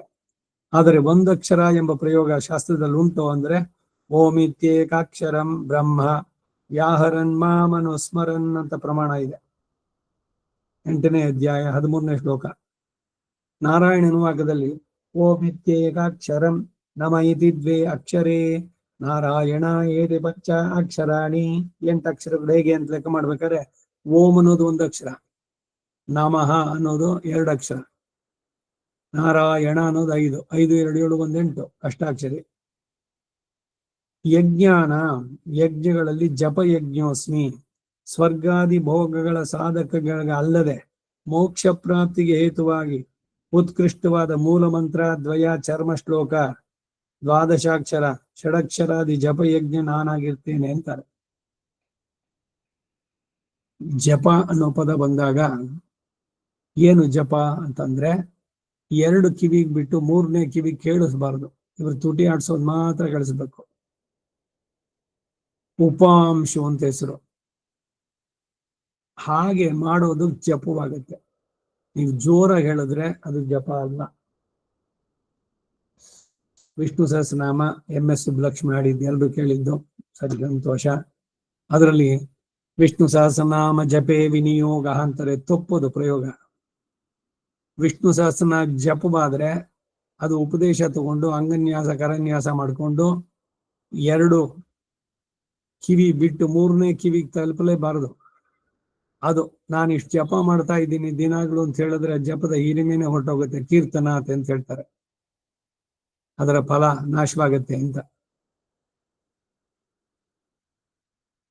ಜಪ ಯಜ್ಞ ಅಂತಂದ್ರೆ ಮಾನಸಿಕವಾಗಿ ಹೇಳುವಂತ ಚೈಲಾಜಿನ ಕುಶೋತ್ತರಂ ಪದ್ಮಾಸನಂ ಸ್ವಸ್ತಿಕಾಸನಂ ಭಾವಲಂಬ್ಯ ಜಪವನ್ನು ಮಾಡಬೇಕು. ಆ ಮಂತ್ರ ಜಪ ಮಾಡೋಕ್ ಮೊದಲು ಆ ಮಂತ್ರವನ್ನು ಯಾರು ಉಪದೇಶ ಮಾಡಿದ್ರು ಆ ಗುರುವಿನ ಪರಂಪರೆಯನ್ನ ಅನುಸಂಧಾನ ಮಾಡಬೇಕು. ಈಗ ಪ್ರತಿದಿನ ಸ್ನಾನ ಆದಮೇಲೆ ಸಂಧ್ಯಾವನ್ನೇ ಬಂದ್ಮೇಲೆ ಜಪಾದಿಗಳು ಪುರುಷರಿಗೆ, ಸ್ತ್ರೀಯರಿಗೆ ಸ್ನಾನ ಆದ್ಮೇಲೆ ಕೂತ್ಕೊಂಡು ಆಚಮನ ಮಾಡಿ ಜಪವನ್ನು ಮಾಡಬೇಕು. ಸಮಾಶ್ರಯಣ ಪ್ರಪತ್ತಿಯನ್ನು ಮಾಡ್ಕೊಂಡಿದ್ರೆ ಸಮಾಶ್ರಯಣ ಆಗಿದ ತಕ್ಷಣನೇ ಯೋಗ್ಯತೆ. ಮಂತ್ರ ತಾಪ ಪುಂಡ್ರ ತಥಾ ನಾಮ ಮಂತ್ರೋ ಯಾಗ ಏವಚ 5 ಪಂಚಕ್ರಿಯೆಗಳು. ಅಯ್ಯಂಗಾರ್ ಪಂಚ ಸಂಸ್ಕಾರ ಸಮಾಶ್ರಯಣ ಯಾರು ಮಾಡಿದ್ರೋ ಅಹೋಬಲ ಮಠವೋ ಆಂಡವನ್ನೋ ಪರಕಾಲವೋ ಜೀಯರೋ ಅವರ ಪರಂಪರೆಯ ಅನುಸಂಧಾನ ಮಾಡಬೇಕು ಮೊದಲು, ಆಮೇಲೆ ಜಪವನ್ನು ಮಾಡಬೇಕು. ನಾರಾಯಣ ಉಪನಿಷತ್ತಿನಲ್ಲಿ ಪ್ರಾತರಧೀಯಾನೋ ರಾತ್ರಿಗತಂ ಪಾಪಂ ನಾಶಯತಿ ಅಷ್ಟಾಕ್ಷರಿಗೆ ಹೇಳಿದ್ದು. ಯಾರು ರಾತ್ರಿಯಲ್ಲಿ ಮಾಡಿದ ಪಾಪಗಳೆಲ್ಲ ಕಳ್ಕೊಳ್ತಾರೆ ಬೆಳಗ್ಗೆ ಮಾಡಿದಾಗ ಜಪವನ್ನ. ಸಾಯಮಧೀಯಾನೋ ದಿವಸಗತಂ ಪಾಪಂ ನಾಶಯತಿ ಸಾಯಂಕಾಲದಲ್ಲಿ ಜಪವನ್ನು ಮಾಡಿದ್ರೆ ಸನ್ಸೆಟ್ ಸೂರ್ಯಾಸ್ತಮಕ್ ಮೊದಲು ಕೈಕಾಲು ತೊಳ್ಕೊಂಡು ಭಗವಂತನ ದೀಪ ಹಚ್ಚಿ 10 ಅಷ್ಟಾಕ್ಷರಿ 5 ದ್ವಯ 5 ಚರ್ಮ ಶ್ಲೋಕ ಅನೇಕ ಬಾರಿ ಇದು ಹಿಂದೆ ಹೇಳಿದ್ದೆ ನಾನು. ಸ್ತ್ರೀಯರು ಕೂಡ ಸೇರಿಸ್ಕೊಳ್ಬೇಕು. 3 ಹೊತ್ತಿನಲ್ಲೂ ಮಾಡಬೇಕು ಅಷ್ಟಾಕ್ಷರಿಯ ಜಪವನ್ನು. ನಾನು ಈಗ ಜಪ ಮಾಡ್ತೀನಿ ಅಂತ ಯಾರ ಹತ್ರ ಹೇಳ್ಬಾರ್ದು. ಬೆಳಗಿನಲ್ಲಿ 108 ಅಷ್ಟಾಕ್ಷರಿ, 28 ದ್ವಯ ಮಂತ್ರ, 28 ಚರ್ಮ ಶ್ಲೋಕ. ಮಧ್ಯಾಹ್ನ 12 ಗಂಟೆಗೆ ಆಚಮನ ಮಾಡಿಬಿಟ್ಟು 10 ಅಷ್ಟಾಕ್ಷರಿ, 5 ಚರ್ಮ ಶ್ಲೋಕ, 5 ದ್ವಯ, ಮತ್ತೆ ಸಾಯಂಕಾಲ 10 5 5 ರಿಪಿಟೇಷನ್. ಹೀಗೆ ಮಾಡಿದ್ರೆ ಪ್ರಾತರಧೀಯಾನೋ ಮಾಧ್ಯಂದಿನ ಮುಖೋಧೀಯಾನ ಪಂಚಪಾತಕ ಉಪಪಾತಕ ಆತ್ಮ ಮುಚ್ಚತೆ. ಪಂಚಪಾತಕಗಳು ಉಪಪಾತಕಗಳು ಎಲ್ಲದರ ಪರಿಹಾರ ತ್ರಿಕಾಲದಲ್ಲೂ ಜಪವನ್ನು ಮಾಡೋದು. ಹಾಗೆ ಯಜ್ಞಗಳಲ್ಲಿ ಜಪ ಯಜ್ಞೋಸ್ಮಿ ಎಂದಾಗಿದೆ. ಸ್ವರ್ಗಾದಿ ಭೋಗಕ್ಕೆ ಸಾಧಕಗಳಲ್ಲದೆ ಇದು ಮೋಕ್ಷ ಪ್ರಾಪ್ತಿಗೆ ಕಾರಣವಾದದ್ದು. ಅಂತಹ ಜಪಗಳಲ್ಲಿ ಸ್ಥಾವರಾಣ ಪರ್ವತಗಳಲ್ಲಿ ಹಿಮಾಲಯ, ಬದ್ರಿ ನಾರಾಯಣ ಆಶ್ರಮಗಳಿಗೂ ಇನ್ನೂ ಅನೇಕ ತಪೋನಿಷ್ಠರಾದ ಋಷಿ ಆಶ್ರಮಗಳಿಗೂ ಆಕರವಾಗಿ ಗಂಗಾ ನದಿ ಮತ್ತು ಪುಣ್ಯ ನದಿಗಳಿಗೆ ಉತ್ಪತ್ತಿ ಸ್ಥಾನವಾಗಿ ಪರ್ವತಗಳಲ್ಲಿ ಅತಿ ಬೃಹತ್ತವಾಗಿ ಉನ್ನತವಾಗಿ ಇರೋದ್ರಿಂದ ಹೀಗೆ ನಾನಾ ವಿಧದಿಂದ ಉತ್ಕೃಷ್ಟತೆ. ಯಾವುದಕ್ಕೆ? ಹಿಮಾಚಲ. ಆ ಹಿಮಾಚಲವು ನಾನೇ. ಇಲ್ಲಿ ಸ್ಥಾವರ ಶಬ್ದಕ್ಕೆ ವೃಕ್ಷಾದಿಗಳು ಕೂಡ ಸೇರಿದವಾಗಿರುವಾಗ ಪರ್ವತ ಮಾತ್ರ ಎಂದು ಅರ್ಥ ಹೇಳಿದ್ದು ಹೇಗೆ ಅಂತ ಅಬ್ಜೆಕ್ಷನ್ ತಂದ್ರೆ ಅದಕ್ಕೆ ಕೆಳಗೆ ಭಾಷ್ಯವನ್ನ ಪರಾಮರ್ಶಿ ಎಂದರು. ಹೀಗೆ ಭೃಗ್ವಾದಿಗಳಿಗೆ ಅಂತರಾತ್ಮವಾಗಿ ಅವರುಗಳಿಗೆ ಪ್ರಾಶಸ್ತ್ಯವನ್ನು ಕೊಟ್ಟಿರುವವನು ನಾನೇ ಎಂದು ತಾತ್ಪರ್ಯ. ಇದನ್ನಿಟ್ಕೊಂಡೇ ನಮ್ಮಾಳ್ವಾರು ತಿರುವಾಯ್ಮೊಳಿನಲ್ಲಿ ಪೊರುಳಲ್ಲಾದ ಎನ್ನೈ ಪೊರುಳಾಕಿ ಅಡಿಮೈ ಕೊಂಡಾಯ್ ಅಂತಂದ್ರು. ತಿರುವಾಯ್ಮೊಳಿಯನ್ನ ಬರೆಸಿದ್ದು ನಾನಲ್ಲ, ಅವನು ನನ್ನಿಂದ ಬರೆಸ್ಕೊಂಡ ಅಂತಾರೆ. ಪೊರುಳಲ್ಲಾದ ಎನ್ನೈ ಪೊರುಳಾಕಿ, ನನಗೇನಿತ್ತು ಯೋಗ್ಯತೆ ಭಗವಂತನ ಕೊಂಡಾಡೋಕೆ? ಅದನ್ನ ನನ್ನಲ್ಲಿ ತುಂಬಿಸಿ ನನ್ನಿಂದ ನಡ್ಸ್ಕೊಂಡವ್ ನೀನು. ವೇದಾಂತ ದೇಶಿಗರು ಹೇಳ್ತಾರೆ, வெள்ளை பரிமுகர் தேசிகராய் விரகால் உள்ளத்து எழுதியது ಓಲೆயில் ಇಟ್ಟಿನಂ. ಅವನು ಒಳಗಡೆ ಕೂತ್ಕೊಂಡು ಏನ್ ಬರ್ಸೋದ್ನೋ ಅದನ್ನ ಕಾಗದಲ್ಲಿ ಪತ್ರದಲ್ಲಿ ಬರ್ದಿದ್ದೀನಿ ಓಲೆಗರಿನಲ್ಲಿ. ನೀವು ದೇಶಿಗರು ಎಷ್ಟು ಜನ ಬರೆದಿದ್ದಾರೆ ಅಂತಂದ್ರೆ ನನ್ನ ಕಾಲ ರಪ್ ಅಂತ ಅಂದ್ಬಿಟ್ಟು ಅಂದ್ಕೊಳ್ಳಲ್ಲ. ಇಲ್ಲ ಇರೋದಕ್ಕೆ ಸಾಲದು ಅಂತ ಇವನ್ ಬೇರೆ ಇನ್ನೊಂದು ಬೇರೆ ಸೇರಿಸ್ಬಿಟ್ಟ ಅಂತ ಬಿಸಾಕಿದ್ರೆ ಬೇಜಾರು ಇಲ್ಲ ನನಗೆ. ಯಾಕೆಂದ್ರೆ ಬರ್ದವ್ ನಾನಲ್ಲ, ಬರೆಸ್ದವನು ಒಳಗಡೆ ಕೂತ್ಕೊಂಡು ಅವನು. ಸೊ ನೀವೇನು ಅಪ್ರಿಶಿಯೇಟ್ ಮಾಡ್ತಿರೋ ಇಲ್ಲ ಡಿಸ್ಕಾರ್ಡ್ ಮಾಡ್ತಿರೋ ಎರಡೂ ಕೂಡ ಅವನಿಗೇನೆ. ಅಂತ ಹೇಳುವಂಥದ್ದು. ಈಗ ರಾಮಾನುಜರ ಭಾಷ್ಯ, ಮಹರ್ಷೀಣಾಂ ಮರೀಚ್ಯಾದೀನಾಂ ಭೃಗುರಹಂ ಅರ್ಥಾಭಿದಾಯಿನಾ ಶಬ್ದಾಃ ಗಿರಃ ತಾಸಾಂ ಏಕಾಕ್ಷರಂ ಪ್ರಣವೋಹಮಸ್ಮಿ ಯಜ್ಞಾನಾಂ ಉತ್ಕೃಷ್ಟೋ ಜಪಯಜ್ಞೋಸ್ಮಿ ಪರ್ವತಾಮಾತ್ರಾಣಂ ಹಿಮವಾನಹಂ ಅಂತಂದ್ರು. ಇದು ಮಹರ್ಷೀಣಾಂ ಅಂದ್ರೆ ಮರೀಚ್ಯಾದೀನ, ಮರೀಚಿಯ ಮೊದಲಾದವರುಗಳಲ್ಲಿ, ಹೀಗೆ ಮರೀಚ್ಯಾದೀನಾಂ ಎಂಬ ವ್ಯಾಖ್ಯಾನದಿಂದ ಇಹಲೋಕದ ಸಪ್ತರ್ಷಿ ಮೊದಲಾದವರುಗಳ ಮಧ್ಯೆ ಭೃಗುರಹಂ, ಭೃಗು ಮಹರ್ಷಿ ನಾನು, ಭೃಗು ಮಹರ್ಷಿಗೂ ಆತ್ಮವಾಗಿರುವನು ನಾನು. ಅರ್ಥಾಭಿದಾಯಿನ ಶಬ್ದ, ಇದು ಗಿರಾಮ್ ಎಂಬುದರ ವ್ಯಾಖ್ಯಾನ. ಅರ್ಥವನ್ನು ಬೋಧಿಸುವ ಶಬ್ದಗಳು ಗಿರಹ ಅಂತ ಹೇಳಲ್ಪಡುತ್ತೆ. ತಾಸಾಂ, ಅಂತಹ ಶಬ್ದಗಳಲ್ಲಿ ಏಕಮಕ್ಷರ, ಒಂದಕ್ಷರವಾದ ಪ್ರಣವ, ಅವನು ನಾನೇ ಗಿರಾಮ್. ಅಹಮಸ್ಮಿ, ನಾನೇ ಆಗಿದ್ದೇನೆ. ಇಲ್ಲಿ ವರ್ಣ ಅಂತ ಹೇಳಿದೆ, ಗಿರಾಮ್ ಎಂದು ಹೇಳಿದರೆ ಅರ್ಥವನ್ನು ವ್ಯಕ್ತಪಡಿಸೋದಕ್ಕಾಗಿ ಅರ್ಥಾಭಿದಾಯಿನ ಶಬ್ದ ಎಂಬ ಭಾಷೆಯನ್ನು ಬರೆದಿದ್ದಾರೆ. ಸಮುದ್ರ ಘೋಷಾದಿಗಳು ಶಬ್ದಗಳಾದ್ರೂ ಕೂಡ ಗಿರಗಳಾಗೋದಿಲ್ಲ. ಅಲೆಗಳ ಭೋರ್ಗರೆತ ಇದೆಯಲ್ಲ, ಅದು ಮಾತುಗಳಾಗೋದಿಲ್ಲ. ಪ್ರಣವದ ಮಹಾತ್ಮೆಯು ಶಿಕ್ಷಾವಲ್ಲಿಗೆ ಹೇಳಲ್ಪಟ್ಟು, ತೈತರಿಯ ಉಪನಿಷತ್ತು, ತೈತರಿಯ ಶಿಕ್ಷಾವಲ್ಲಿ, ಓಮಿತ್ಯೇಕಾಕ್ಷರಂ ಬ್ರಹ್ಮ ಅಲ್ಲಿ ಬರೋದು. ಓಂ ಇದಿ, ಇದು ಅಕ್ಷರೇನ, ಇದು ಬರ್ಬೇಕಾದ್ರೆ ಶಿಕ್ಷಾವಲ್ಲಿನಲ್ಲಿ ಅದರ ಹಿರಿಮೆಯನ್ನು ಹೇಳುತ್ತೆ. ಅದರ ಉಪಾಸನೆ ಸರ್ವಾರ್ಥದಾಯಕವೆಂದು ಶ್ರುತಿ ಬೋಧಿಸುತ್ತೆ. ಅದು ಅಕಾರ ಉಕಾರ ಮಕಾರ ಇತಿ, ಅಕಾರ ಉಕಾರ ಮಕಾರಗಳು ಉಳ್ಳದ್ದಾಗಿ ಅಮೋಘವಾದ ಅರ್ಥವನ್ನು ಬೋಧಿಸೋದಾಗ್ತಾ ಇದೆ. ಅಕಾರೇಣೋಚ್ಯತೆ ವಿಷ್ಣು ಸರ್ವಲೋಕೇಶ್ವರೋ ಹರಿಹಿ ಉದ್ಧೃತ ವಿಷ್ಣುನಾ ಲಕ್ಷ್ಮೀ ಉಕಾರೇಣ ಅಚ್ಯುತೋ ತಥಾ ಮಕಾರಸ್ತು ತಯೋರ್ದಾಸಃ ಇತಿ ಪ್ರಣವ ಲಕ್ಷಣ. ಘಟಶ್ರುತಿಯ ಉಲ್ಲೇಖ ಇದು, ಉಪನಿಷತ್ತಿನ ಮಾತು. ದಾಸನಾದ ಮಕಾರ ವಾಚ್ಯನಾಗಿ ಜ್ಞಾನ ಸ್ವರೂಪನಾದ ಜೀವಾತ್ಮ ಅಕಾರ ಉಕಾರ ವಾಚ್ಯರಾಗಿ ಲೋಕಕ್ಕೆ ಈಶ್ವರಿಗಳಾದಂತಹ ಲೋಕ ದಂಪತಿಗಳಿಗೆ ಶೇಷಭೂತರು ಅಂದ್ರೆ ದಾಸರು. ಆದ್ದರಿಂದ ಈ ಜೀವಾತ್ಮನ ಸರ್ವ ಕೈಂಕರ್ಯಗಳು ಅವರಿಗೇನೆ ಎಂಬ ಅರ್ಥವು ಇಲ್ಲಿ ಈ ಪ್ರಣವದಲ್ಲಿ ಸಿದ್ಧಿಸುತ್ತೆ. ಅಗ್ರತಃ ಪ್ರಯಯೌ ರಾಮ ಸೀತಾ ಮಧ್ಯೆ ಸುಮಧ್ಯಮ ಪೃಷ್ಠತಸ್ತು ದಂಷ್ಪಾಣಿ ಲಕ್ಷ್ಮಣೌ ನಿಜಗಾಮ. ರಾಮಾಯಣದ ಅಯೋಧ್ಯಕಾಂಡ. ಪ್ರಣವವೇ ಜೀವ ಎತ್ತಿ ನಮ್ಮ ಕಣ್ಣು ಕಾಣುವಂತೆ ನಡೀತಾ ಇದ್ದಾರೆ. ರಾಮ ಸೀತೆ ಲಕ್ಷ್ಮಣ, ಆ ಓ ಮ ಅನ್ನೋದು ಹಾಗೆ ಅಂತ.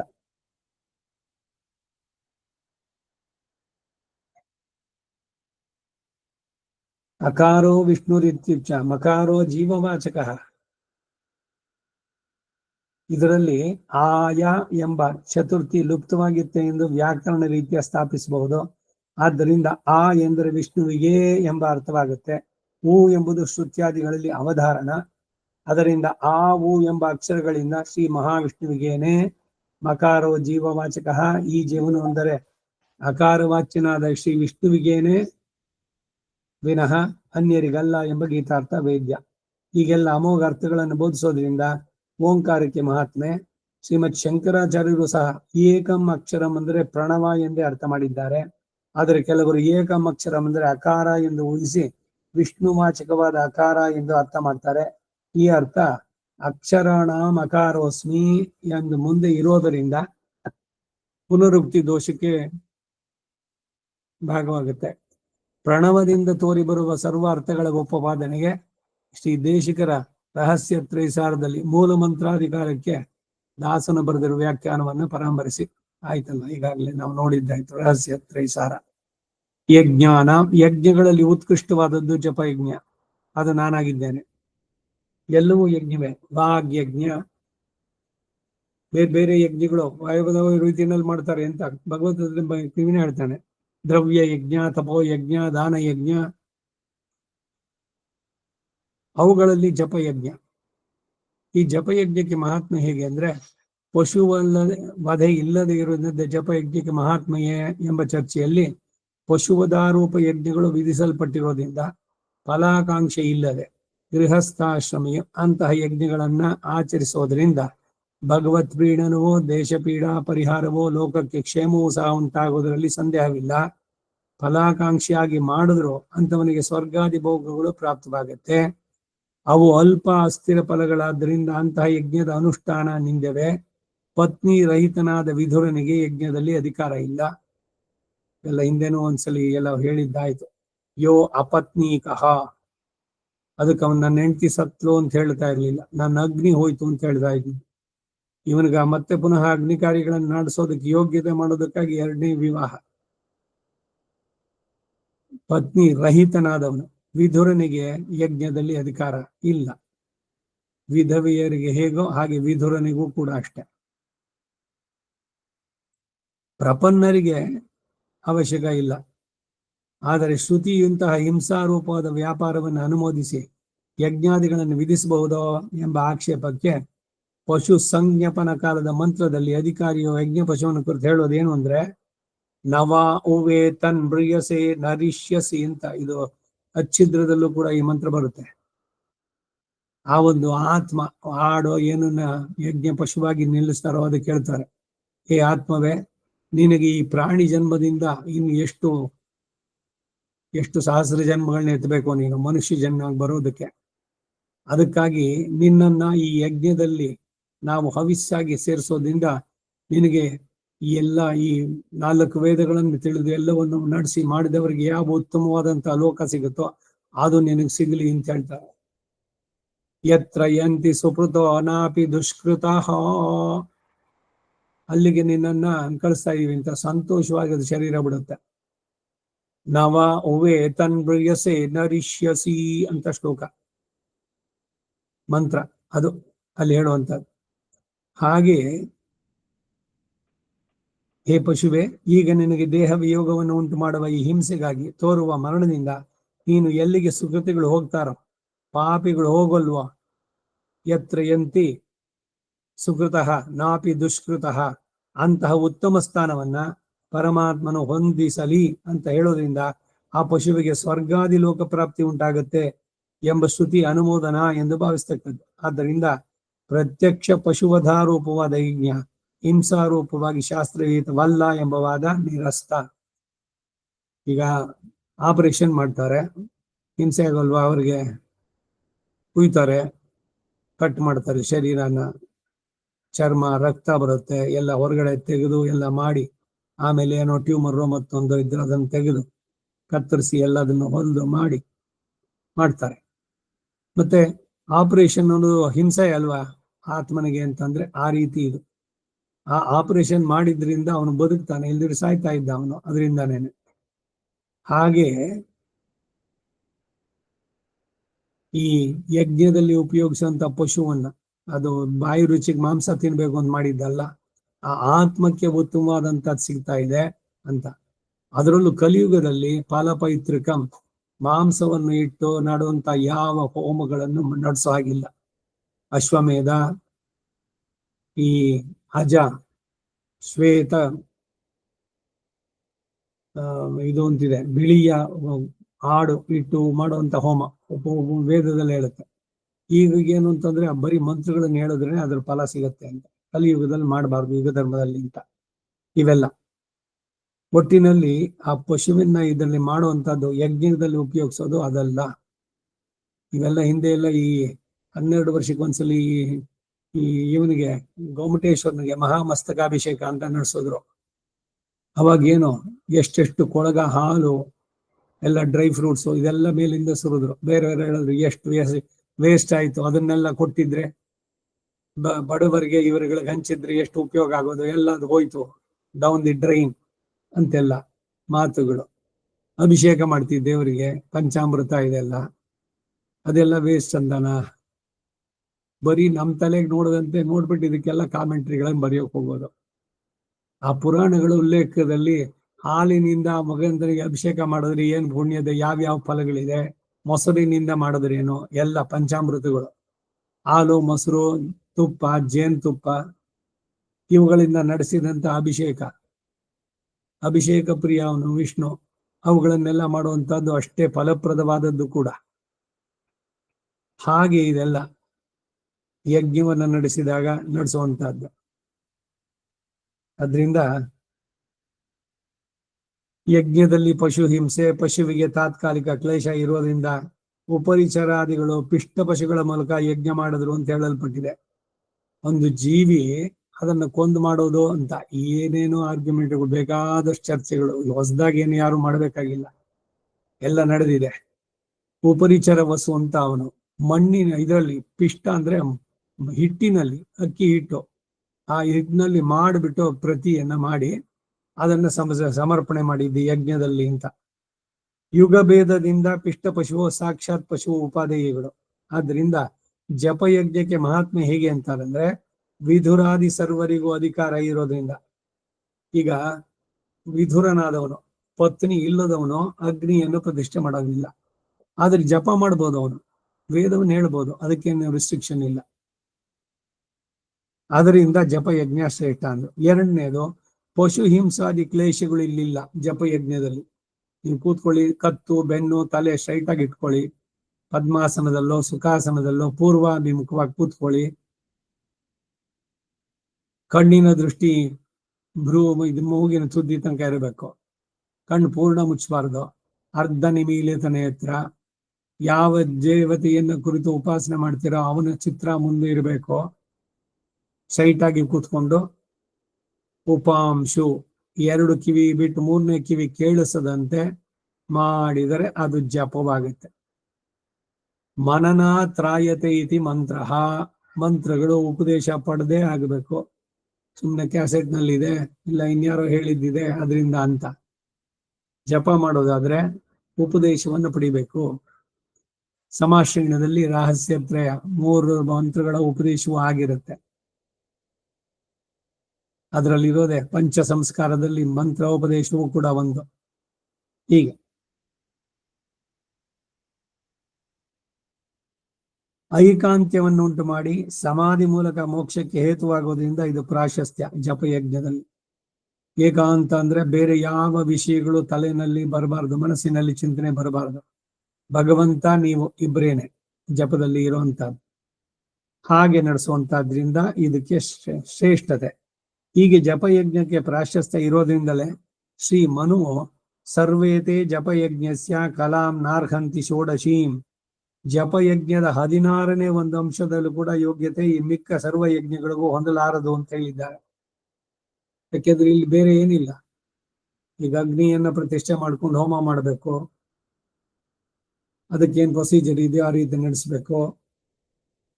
ಅದರಲ್ಲಿ ಏನಾದ್ರು ಲೋಪದೋಷ ಆದ್ರೆ ಅದಕ್ಕೆ ಪ್ರಾಯಶ್ಚಿತ್ತಗಳಾಗ್ಬೇಕು. ಇವೆಲ್ಲ ಏನು ಇಲ್ಲದೆ ಕೇವಲ ಮನಸ್ಸನ್ನ ಭಗವಂತನಲ್ಲಿ ಅಥವಾ ಯಾವ ಜಪದಲ್ಲಿ ದೇವತೆಯನ್ನು ಉದ್ದೇಶಿಸಿ ಹೇಳ್ತೀರೋ ಅವನ ಸ್ವರೂಪ ನಿಮ್ ಕಣ್ಮುಂದೆ ಇರಬೇಕು, ಮಾಡ್ತಾ ಹೋಗೋದು. ಅದರಿಂದ ಇದಕ್ಕೆ ಪ್ರಾಶಸ್ತ್ಯ. ಹಾಗೆ ಇನ್ನೊಂದು ಕಡೆಯಲ್ಲಿ ವಿಧಿ ಯಜ್ಞ ಜಪಯಜ್ಞೋ ವಿಶಿಷ್ಟೋ ದಶಭಿರ್ಗುಣೈ. ಯಜ್ಞ ಯಾಗಾದಿಗಳಿಗಿಂತ ಜಪಯಜ್ಞ 10ರಷ್ಟು ಗುಣಾಧಿಕ್ಯ ಕೂಡಿದ್ದು ಅಂತ ಹೇಳ್ತಾರೆ. 10 ಪಟ್ಟು ಹೆಚ್ಚು ಫಲಕಾರಿ ಅಂತ ಜಪದಲ್ಲಿ. ಜಪ ಮಾಡ್ಬೇಕಾದ್ರೆ ಕೂತ್ಕೊಳ್ಳೋದಕ್ಕೆ ಹಿಂದೆನೆ ಬಂತು ಭಗವದ್ಗೀತೆಯಲ್ಲಿ 4ನೇ ಅಧ್ಯಾಯದಲ್ಲಿ ಹೇಳ್ಬೇಕಾದ್ರೆ, ಎಲ್ರಿಗೂ ಕಾಣಿಸೋಂಗ್ ಬೇಡ, ಸಪರೇಟ್ ಆಗಿ ಕೂತ್ಕೊಳ್ಳಿ. ಹಾಲ್ನಲ್ಲಿ ಈ ಕಡೆ ಟಿವಿ ಗಿವಿ ಅದೆಲ್ಲ ಇರೋ ಕಡೆನಲ್ಲಿ ಬೇಡ. ಅದಕ್ಕೆ ಸರಿಯಾದಂತಹ ಸೂಕ್ತ ಕಾಲ, ಸತ್ವೋದ್ಯುಕ್ತವಾದ ಕಾಲ ಬೆಳಗ್ಗೆ ಅರ್ಲಿ ಮಾರ್ನಿಂಗು, ಯಾವ ಡಿಸ್ಟರ್ಬೆನ್ಸ್ ಇರೋಲ್ಲ, ಬ್ರಾಹ್ಮಿ ಮುಹೂರ್ತ. ಮತ್ತೆ 12 ಗಂಟೆಗೆ ಸತ್ವೋದ್ಯುಕ್ತವಾದ ಕಾಲ, ಸಾಯಂಕಾಲ 5:30 ಹೊತ್ತಿಗೆ ದೀಪ ಹಚ್ಚಿಬಿಟ್ಟು ಅಲ್ಲೇ ಕೂತ್ಕೊಂಡು ಈ ಜಪಗಳನ್ನ ಯಾರಿಗೂ ಹೇಳೋದು ಬೇಕಿಲ್ಲ, ನೀವು ಭಗವಂತ ಇಬ್ಬರೇನೆ. ಹಾಗಾಗಿ ಜಪ ಯಜ್ಞ ಬಹಳ ಶ್ರೇಷ್ಠ. ಪರ್ವತ ಮಾತ್ರಾಣ, ಸಾಮಾನ್ಯ ಪರ್ವತಗಳಲ್ಲಿ ಹಿಮವಾನ್ ಅಹಂ, ಹಿಮ ಪರ್ವತ ನಾನೇ. ಹಿಂದೆ ಮೇರು ಶಿಖರಿಣಾಮಹಂ ಅಂತ ಶಿಖರಗಳುಳ್ಳ ಪರ್ವತ ವಿಶೇಷಣಗಳು ಅಂತ ಭಾವಿಸಿ ಅವುಗಳನ್ನು ವ್ಯಾವರ್ತಿಸಿ ಸಾಮಾನ್ಯ ಪರ್ವತಗಳು ಹೇಳಲ್ಪಟ್ಟದ್ದು ಅಂತ ತಿಳಿಸೋದಕ್ಕಾಗಿ ಪರ್ವತ ಮಾತ್ರಾಣ ಎಂಬ ಪ್ರಯೋಗ. ಸ್ಥಾವರಾಣಾಮ್ ಎಂದು ಮೂಲದಲ್ಲಿರುವಾಗ, ಸ್ಥಾವರ ಶಬ್ದದಲ್ಲಿ ವೃಕ್ಷಾದಿಗಳು ಅಡಗಿರುವಾಗ ಪರ್ವತ ಮಾತ್ರಾಣಂ ಎಂಬ ವ್ಯಾಖ್ಯಾನ ಹೇಗೆ ಅಂದ್ರೆ ಅಶ್ವತ್ಥ ಸರ್ವ ವೃಕ್ಷಾಣ ಎಂಬುದು ಮುಂದಿನ ವಾಕ್ಯ ಹಾಗೂ ಇರೋದ್ರಿಂದ ಅವುಗಳನ್ನು ಬಿಟ್ಟು ಪರ್ವತ ಮಾತ್ರಾಣಂ ಅಂತ ವ್ಯಾಖ್ಯಾನ ಮಾಡಿದೆ. ಸಾಮಾನ್ಯ ಪರ್ವತಗಳೆಲ್ಲ ಹಿಮವಂತನು ಶೈಲರಾಟ್ ಎಂದೆನಿಸೋದ್ರಿಂದ ಹಿಮವಂತನಿಗೆ ಪ್ರಾಶಸ್ತ್ಯ ಹೇಳಲ್ಪಟ್ಟಿತು ಅಂತ ಭಾವಿಸ್ತಕ್ಕದ್ದು. ಅನೇಕ ಉಪಾಸಕರಿಗೆ ವಾಸಸ್ಥಾನವಾಗಿ, ಬದರಿಕಾಶ್ರಮ ಮೊದಲಾದ ಸಿದ್ಧಾಶ್ರಮಗಳಿಗೆ ಆಶ್ರಯವಾಗಿ, ಪಾರ್ವತಿಗೆ ಜನ್ಮಸ್ಥಾನವಾಗಿ, ಗಂಗಾ ನದಿಗಳಿಗೆ ಗಂಗೋತ್ರಿ ಯಮುನೋತ್ರಿ ಆ ಉದ್ಭವ ಸ್ಥಾನವಾಗಿ ಪ್ರಸಿದ್ಧವಾದಂತಹ ಪರ್ವತ ಹಿಮಾಲಯ. ಅದರಿಂದ ಹಿಮವಾನ್ ಅಸ್ಮಿ ಅಂತಂದು ಈ ಜಾಗದಲ್ಲಿ ನಿಲ್ಸ್ಕೊಂಡಿರೋಣ. 26ನೇ ಶ್ಲೋಕ ಮುಂದಿನ ವಾರ ನೋಡೋಣ. ನಾಳೆ ದಿವಸ ಇರೋಲ್ಲ ಕ್ಲಾಸ್.